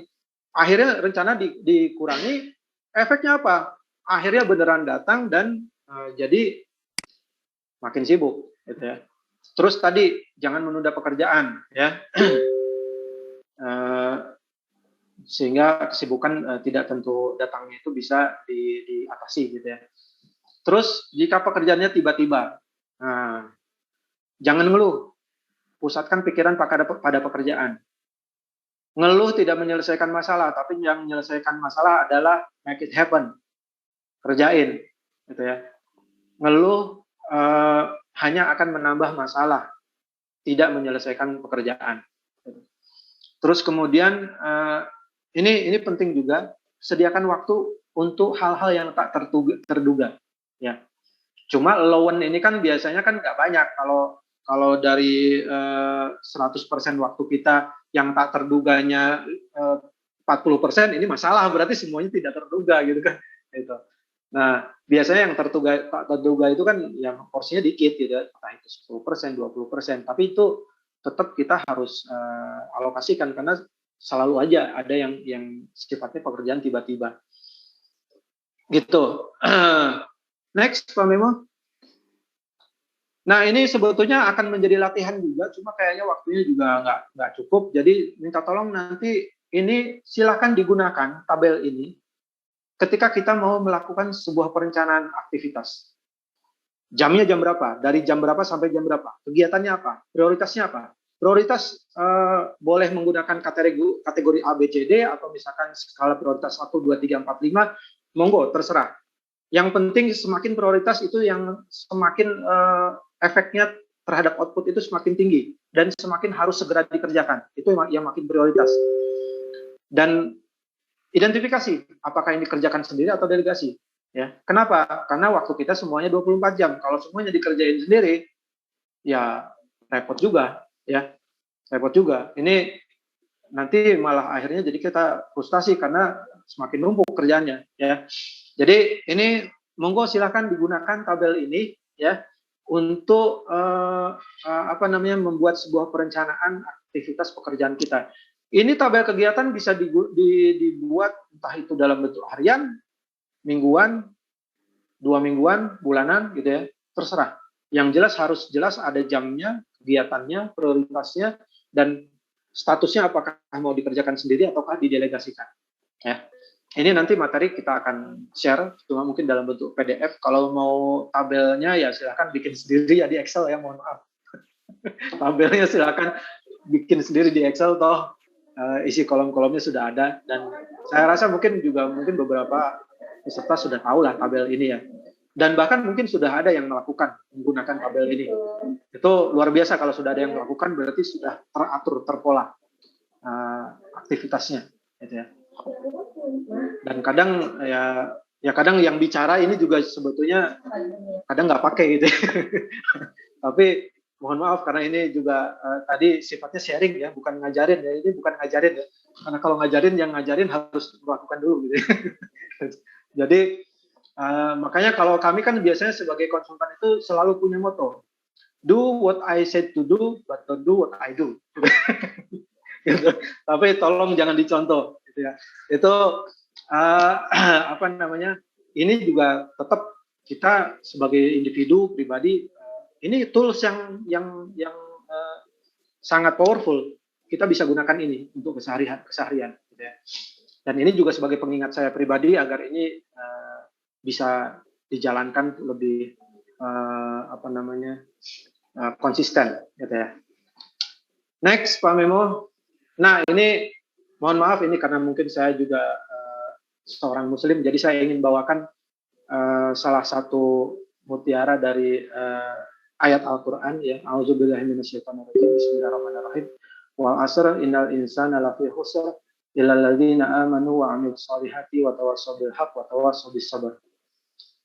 Demi waktu, demi masa, sesungguhnya manusia itu dalam kerugian, kecuali orang-orang yang beriman dan beramal soleh, dan yang berpesan dalam kebenaran, dan yang berpesan dalam kesabaran. Satu kata yang ingin kita garis bawahi, waktu di sini penting, karena dijadikan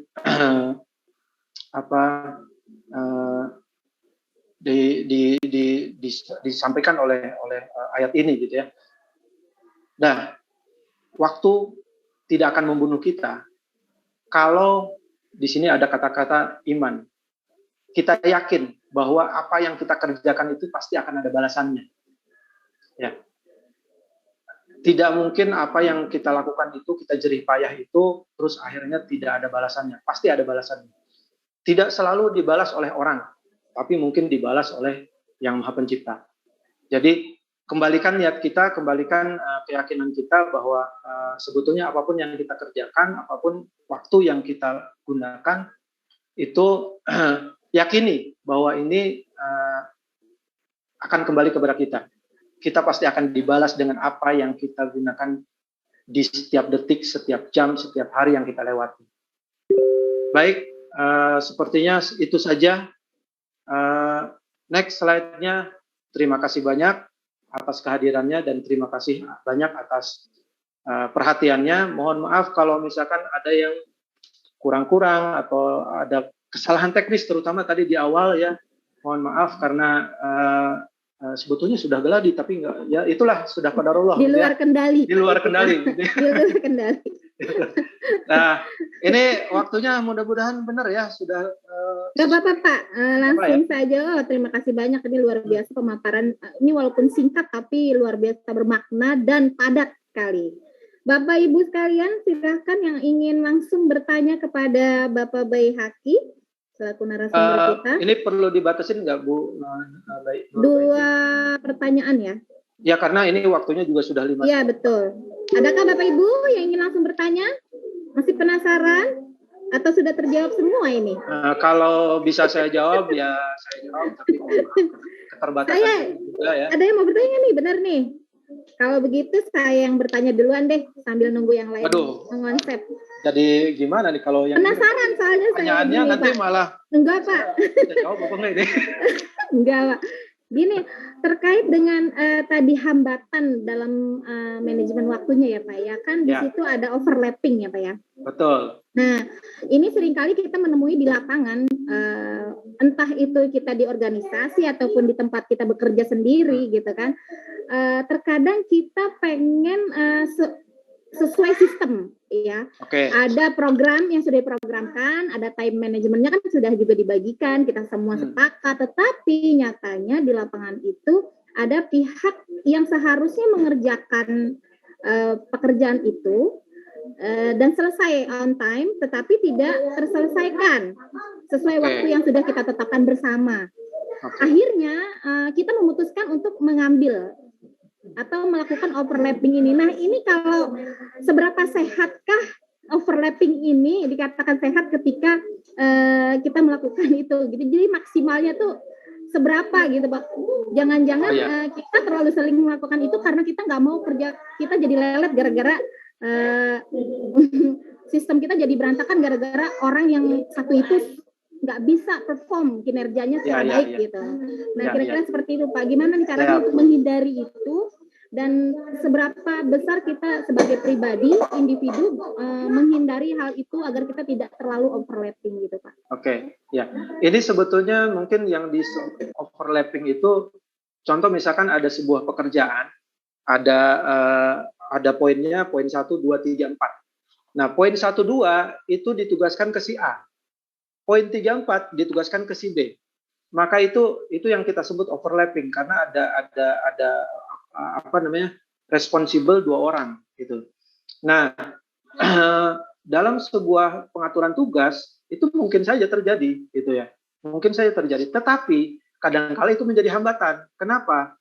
Karena misalkan si A yang sudah ditugaskan 1-2 ya, itu atau bahkan mungkin bisa jadi pekerjaannya sama ya, 1 2 3 4 dikerjakan ke si A dan ke si B ya. Walaupun sebetulnya sudah dijelaskan di awal bahwa si A tuh harusnya ngerjain ini, si B ngerjain ini. Tapi karena juga tidak dimonitor, terus tidak diarahkan dengan baik oleh atasannya, sehingga akhirnya yang muncul, ya alhamdulillah kalau sama-sama dua-duanya ngerjain, tapi yang justru muncul kadang seringkalinya kan dua-duanya nggak ngerjain, gitu ya.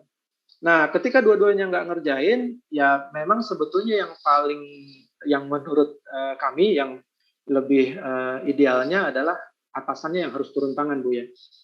Atasannya yang harus turun tangan, karena kalau misalkan sesama bawahannya yang overlapping, terus akhirnya sama-sama tim, kita ambil alih, mungkin dia juga akhirnya jadi nggak enak, akhirnya mungkin timbul koordinasi nggak bagus ya, cooperation nggak bagus, itu sebisa mungkin usahakan dihindari. Yang baiknya gimana agar ini juga teamworknya tetap terbangun gitu ya, kita tahu nih, ini teman saya harusnya ngerjain ini nih, kita tahu, kan kita punya atasan, kita bisa sampaikan kepada atasan, ini bukan dalam artian jelekin temen ya, mau tapi kita ingin membangun tim kan tentunya gitu. Jadi ya kita bilang aja, mungkin bahasanya lebih halus ya ke atasan, bukan dalam artian menyalahkan, tetapi Pak boleh nggak kita atau Bu atasan gitu ya, boleh nggak yuk ini porsi yang sudah saya kerjakan, cuma yuk kita review pekerjaan ini gitu ya. Nah, sehingga akhirnya kan timnya, temennya yang punya pekerjaan itu akan dipanggil dan direview, akan kelihatan, oh ternyata yang ini nggak dikerjain, ini nggak dikerjain, sehingga yang muncul bukan mengambil alih pekerjaan teman, tapi atasan yang akan mengarahkan bahwa ini tolong kerjakan, karena tadi sudah deal komitmen bahwa ini yang menjadi pekerjaan Anda dan ini yang menjadi pekerjaan saya gitu ya. Itu akan jauh lebih baik menurut kami ya, hemat kami, karena akhirnya jadi tidak menyinggung juga, dan bahkan mungkin bisa jadi bukan menyinggung akhirnya, tapi jadi keenakan gitu ya. Karena sering kalinya kita bantuin, kita kerjain kerjaannya, akhirnya ntar juga Bu Nurbaiti akan kerjain gitu ya. Jadi itu akan menjadi kebiasaan yang buruk tentunya kan. Jadi jangan juga sampai itu yang terjadi. Kita harus biasakan setiap orang mengerjakan sesuai dengan porsinya masing-masing gitu ya. Dan kita harus komit. Kalau memang tugasnya A ya kerjain gitu ya. Dan dalam sebuah tim makanya itu butuh peran pemimpin itu di situ. Gitu. Nah, yang susah kalau pemimpinnya juga nggak mau ikut campur gitu ya. Dan misalkan mungkin pemimpinnya juga katakanlah kurang aware terhadap pekerjaan timnya, itu yang susah gitu ya. Karena kembali lagi proses kerja kan tadi salah satu kuncinya toolsnya adalah kepemimpinan yang efektif ya. Kalau pemimpinnya aja udah nggak efektif ya, jelas proses kerjanya juga jadi tidak efektif. Baik, terima kasih. Mudah-mudahan menjawab ya sepengetahuan saya seperti itu. Siap. Pak Jamal Harahap dan Bu Chandra lagi nih yang raise hand. Tadi yang duluan siapa ya? Tadi yang duluan Bu Chandra sih. Pak Jamal, mohon maaf, ladies first, oke? Okay? Bu Chandra silakan dibuka dulu layarnya. Mohon maaf Ibu Chandra, kalau nggak dibuka, saya alihkan ke Pak Jamal. Alihkan aja Bu, mungkin. Ya baik, alihkan Pak Jamal, silakan Pak Jamal. Ya. Ini berarti 2 pertanyaan terakhir ya Bu ya? Baik, mudah-mudahan menjawab juga pertanyaan Bu Chandra ya. Ya. Pak Jamal silakan. Ini masih di mute Pak Jamal. Di unmute Pak. Di unmute Pak. Jangan di mute Mbak. Iya sudah. Ya sudah Bapak, silakan. Oke. Baik. Assalamualaikum warahmatullahi wabarakatuh. Waalaikumsalam. Terima kasih Bu Nur. Saya senang sekali hari ini ya Pak Baihaqi. Tata kelola waktu itu saya kira penting. Permasalahannya sekarang adalah di sekitar kita itu kan tidak semua kemampuannya itu sama. Betul. Ada yang lambat, ada yang cepat, ada yang peduli, kemudian ada yang setengah peduli, ada yang pura-pura peduli. Nah, pertanyaan yang pertama adalah ketika kita sudah merencanakan sesuatu pekerjaan, bahkan waktu itu akan diukur dengan akurat, tajam, dan terpercaya, tapi karena orang-orang di sekeliling kita itu tidak bisa waktu itu terbuat seefisien dan semungkin. Nah, pertanyaannya adalah walaupun tadi sudah ada yang A, yang B, yang C gitu kan, kadang-kadang kondisi itu mempengaruhi kita untuk merubah pola melakukan sesuatu aktivitas itu. Nah, pertanyaannya adalah apakah kita bisa berubah karena orang di sekitar kita itu tidak kuat sesuai dengan rencana kita, atau kita harus memaksa mereka harus ikut dengan pola kita. Yang pertama. Nah, yang kedua, di sekitar kita itu juga ada yang di atas kita. Nah, ada yang di atas kita, ada yang jauh di, misalnya saya kepala sekolah nih, ada kepala dinas, ada wali kota gitu. Kita sudah merencanakan matang dengan seluruh tim kita gitu. Tapi ternyata karena ada kepentingan orang di atas, apakah kita saya tidak berani melakukan, saya tidak bisa Pak Kadis, saya tidak bisa Pak Wali untuk menghadiri undangan Bapak gitu. Akhirnya berperang antara hati dan apa kita, artinya apa tips yang bisa kita lakukan untuk mengatasi persoalan psikologi ketika kita berhadapan dengan atasan yang sebenarnya tidak terlalu penting sih untuk mengikuti acara itu, tapi karena di atasan kita sepertinya menjadi penting, padahal sebenarnya tidak menjadi penting gitu. Nah, apa yang harus dilakukan, Pak? Baik, terima kasih. Assalamualaikum warahmatullahi wabarakatuh. Waalaikumsalam warahmatullahi wabarakatuh. Terima kasih Pak Jamal. Ini pertanyaan nomor 2, ini misalkan dianalogikan ke saya melihat katakanlah disuruh ngerjain A sama Pak Jimmy gitu ya. Nggak mungkin misalkan akhirnya, Pak itu kan nggak penting gitu. bisa masalah. Bisa diginiin nanti. Ya, tapi mungkin saya ke pertanyaan kedua dulu ya. Nah, mungkin bisa dengan bahasa yang lebih halus, Pak, lebih halus. Jadi dalam artian kalau misalkan kita punya prioritas yang lain gitu ya, apakah karena atasan itu kan ada beberapa tipe, ada orang yang memang bisa diajak diskusi, ya. Kalau dia orangnya tipikalnya orang yang mau diajak diskusi, itu kita bisa lakukan diskusi. Kita paparkan ke beliau bahwa ini agenda saya dan saya sudah padat, hampir semuanya penting gitu ya. Apakah boleh misalkan yang acara dengan Bapak ini saya delegasikan, misalkan seperti itu gitu ya. Nah, tapi kalau misalkan memang orang tipikal atasannya bukan orang yang mau diajak diskusi, ya misalkan orangnya ini nanti ada karakter pemimpin, sebetulnya ada materinya sendiri nanti. Ya kalau misalkan memang atasannya tipikalnya orang yang nggak mau dibantah, ikutin Pak, ikutin. Tetapi ketika proses itu berlangsung, kita melakukan kegiatan tersebut sambil kita ngobrol dengan dia bahwa sebetulnya kita tuh punya problem dengan ini gitu ya, bahwa sebetulnya sudah ada rencana ini. Ya itu juga tentunya harus cari-cari waktu yang pas ya, momen-momen yang pas, sehingga jangan sampai jadi moodnya malah jadi nggak baik gitu ya, mood si atasannya itu. Ya Bapak yang lebih tahu lah si atasannya ini karakternya seperti apa. Sama seperti kita memperlakukan bawahan kita, itu juga ada seninya. Kepemimpinan memperlakukan atasan juga ada seninya. Tergantung lihat dulu atasannya seperti apa, gitu ya. Tapi kembali lagi, kalau hanya sekedar diam dan mengikuti, itu juga menurut saya kurang tepat juga, sehingga akhirnya ya nanti setiap apapun atasan itu tiba-tiba, apalagi atasannya misalkan memang tipikal tiba-tiba gitu, kita sendiri yang susah ya. Semua jadi serba tiba-tiba gitu. Semua harus dibentuk. Behavior lingkungan kita itu harus dibentuk, termasuk atasan itu kan lingkungan kita, itu harus dibentuk. Cuma memang tentunya beda membentuk bawahan dengan membentuk rekan kerja dan membentuk atasan. Caranya pasti beda.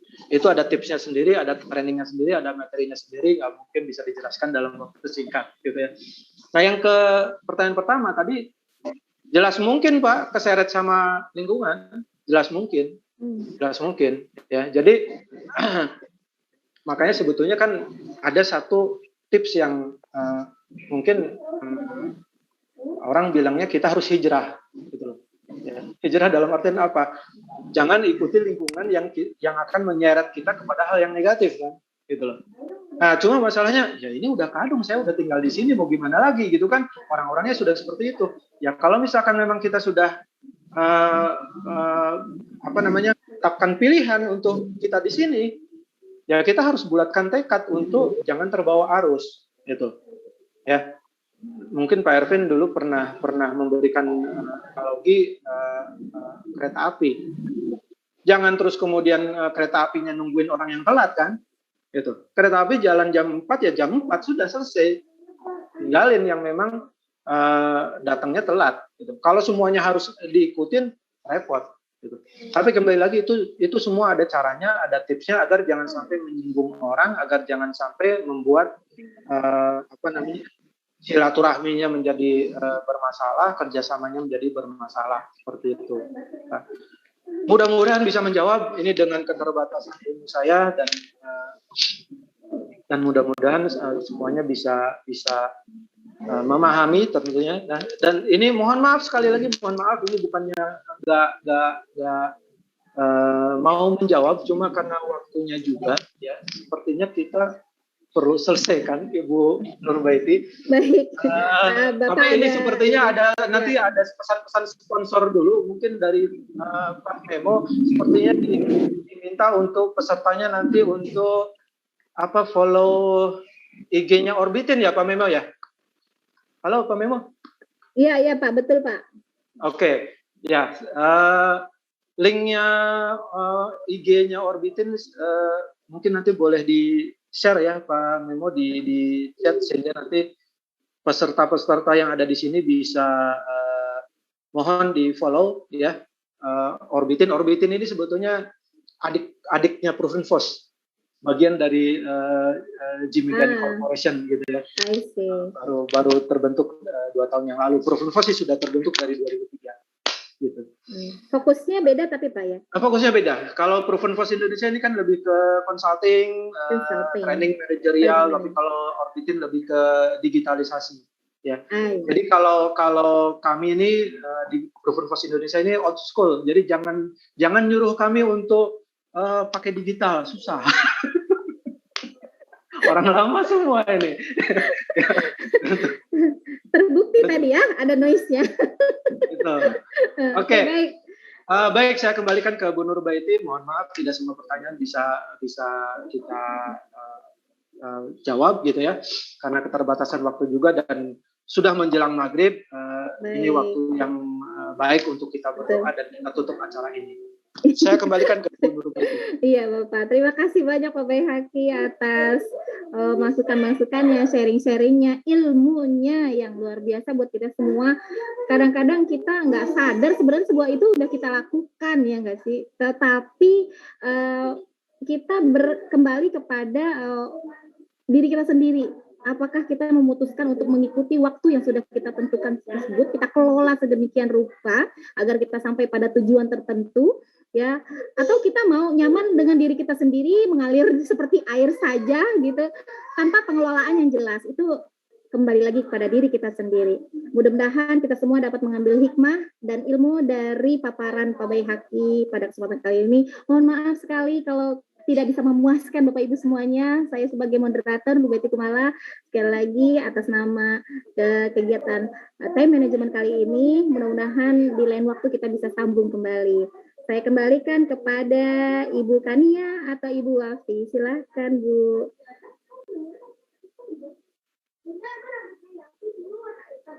Bu Kania?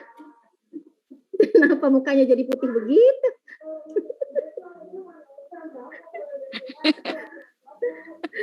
Silakan Pak. Nggak tahu ini. trouble with my notebook. Oke, sorry. Oke. Jadi putih. Nggak usah pakai. Enggak. Waktunya sudah mau maghrib Yes. katanya. Oke. Oke, wait. What happened with my face? Oke. Dah, nggak pakai background deh. Nggak usah ya. Tapi nggak bisa. Oke, thank you. Terima kasih Bu Nurbaiti, Pak Bayhaki. Luar biasa, memang bisa langsung dipraktekkan oleh semua pengurus IGI se-Indonesia. Tapi sebelum ditutup, ada informasi penting nih yang akan disampaikan oleh Ibu Sekjen Ikatan Guru Indonesia, Ibu Hibatun Wafiro. Kepada Ibu Hibatun Wafiro, disilahkan. Terima kasih Bu Kania. Assalamualaikum warahmatullahi wabarakatuh. Bapak Ibu yang kami hormati, luar biasa. Terima kasih banyak Pak Bayhaki Fauzi dan juga Bu Moderator Nurbaiti Kumala yang luar biasa, dan Bu Kania tadi sudah normal kembali ya wajahnya ya, sudah cantik kembali sekarang. Baik Bapak Ibu, sedikit informasi setelah Bapak Ibu mengikuti kegiatan ini selama 6 sesi ya, ada informasi penting yang ingin saya sampaikan bahwa Bapak Ibu peserta pembekalan manajemen organisasi dan entrepreneurship pengurus IGISA Indonesia, sebagai tugas kegiatan ini Bapak Ibu diharapkan menulis esai. Esai ini tentang kegiatan kita, yaitu Great Teacher, Great Leader, yang nanti akan dibukukan sebagaimana diinformasikan oleh Ketua Umum kita kemarin. Menarik ya Bapak Ibu ya tugasnya. Nah silahkan nanti Bapak Ibu menulis hasil refleksi Bapak Ibu dalam mengikuti kegiatan mulai sesi 1 sampai sesi terakhir, sesi ke-8, dalam bentuk esai. Ada pembelajaran apa saja yang Bapak Ibu dapat dari setiap sesinya, dari setiap materinya. Kemudian apa saja perubahan yang Bapak Ibu ingin lakukan setelah mendapatkan materi ini, atau jika Bapak Ibu sudah langsung mempraktekkan apa yang menjadi materi di sesi pertama, sesi kedua, dan seterusnya, maka silahkan Bapak Ibu menuliskan pengalaman Bapak Ibu ketika menerapkan tersebut. Bagaimana praktik baik yang sudah Bapak Ibu lakukan, silahkan Bapak Ibu tuliskan dalam bentuk esai tersebut. Ketentuannya bagaimana? Tulisan esai meliputi pendahuluan, isi, dan juga penutup. Konten esai sesuai dengan materi per sesi, jadi nanti disediakan link per sesinya, per materinya, bisa berupa review, refleksi, kesan, inspirasi, atau pembelajaran yang diperoleh, perubahan yang ingin dilakukan, atau perubahan apa yang sudah dilakukan dalam menerapkan materi tersebut. Di akhir tulisan jangan lupa Bapak Ibu menuliskan biodata narasi ya, biodata penulis yang meliputi nama, alamat, asal sekolah, dan nomor HP yang tidak boleh lebih dari 100 kata. Ketentuan penulisan esai nanti silahkan Bapak Ibu lihat di link yang di-share di Telegram. Bagaimana ketentuannya, kemudian linknya mana saja untuk mengunggah tulisan-tulisan tersebut. Baik, itu saja informasi dari kami karena waktu sudah semakin larut. Saya kembalikan kepada Bu Kania. Terima kasih. Assalamualaikum warahmatullahi wabarakatuh.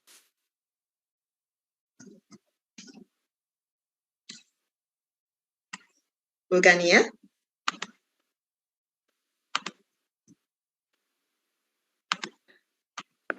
Terima kasih. Iya, itu dia para pengurus dan peserta pembekalan manajemen dan entrepreneurship hari ini. Materi yang sudah kita pelajari yang sejak sesi 1 sampai sesi 6 ini bisa kita praktekkan dalam kehidupan kita sehari-hari. Sudah diinfokan ya, linknya sudah ada di grup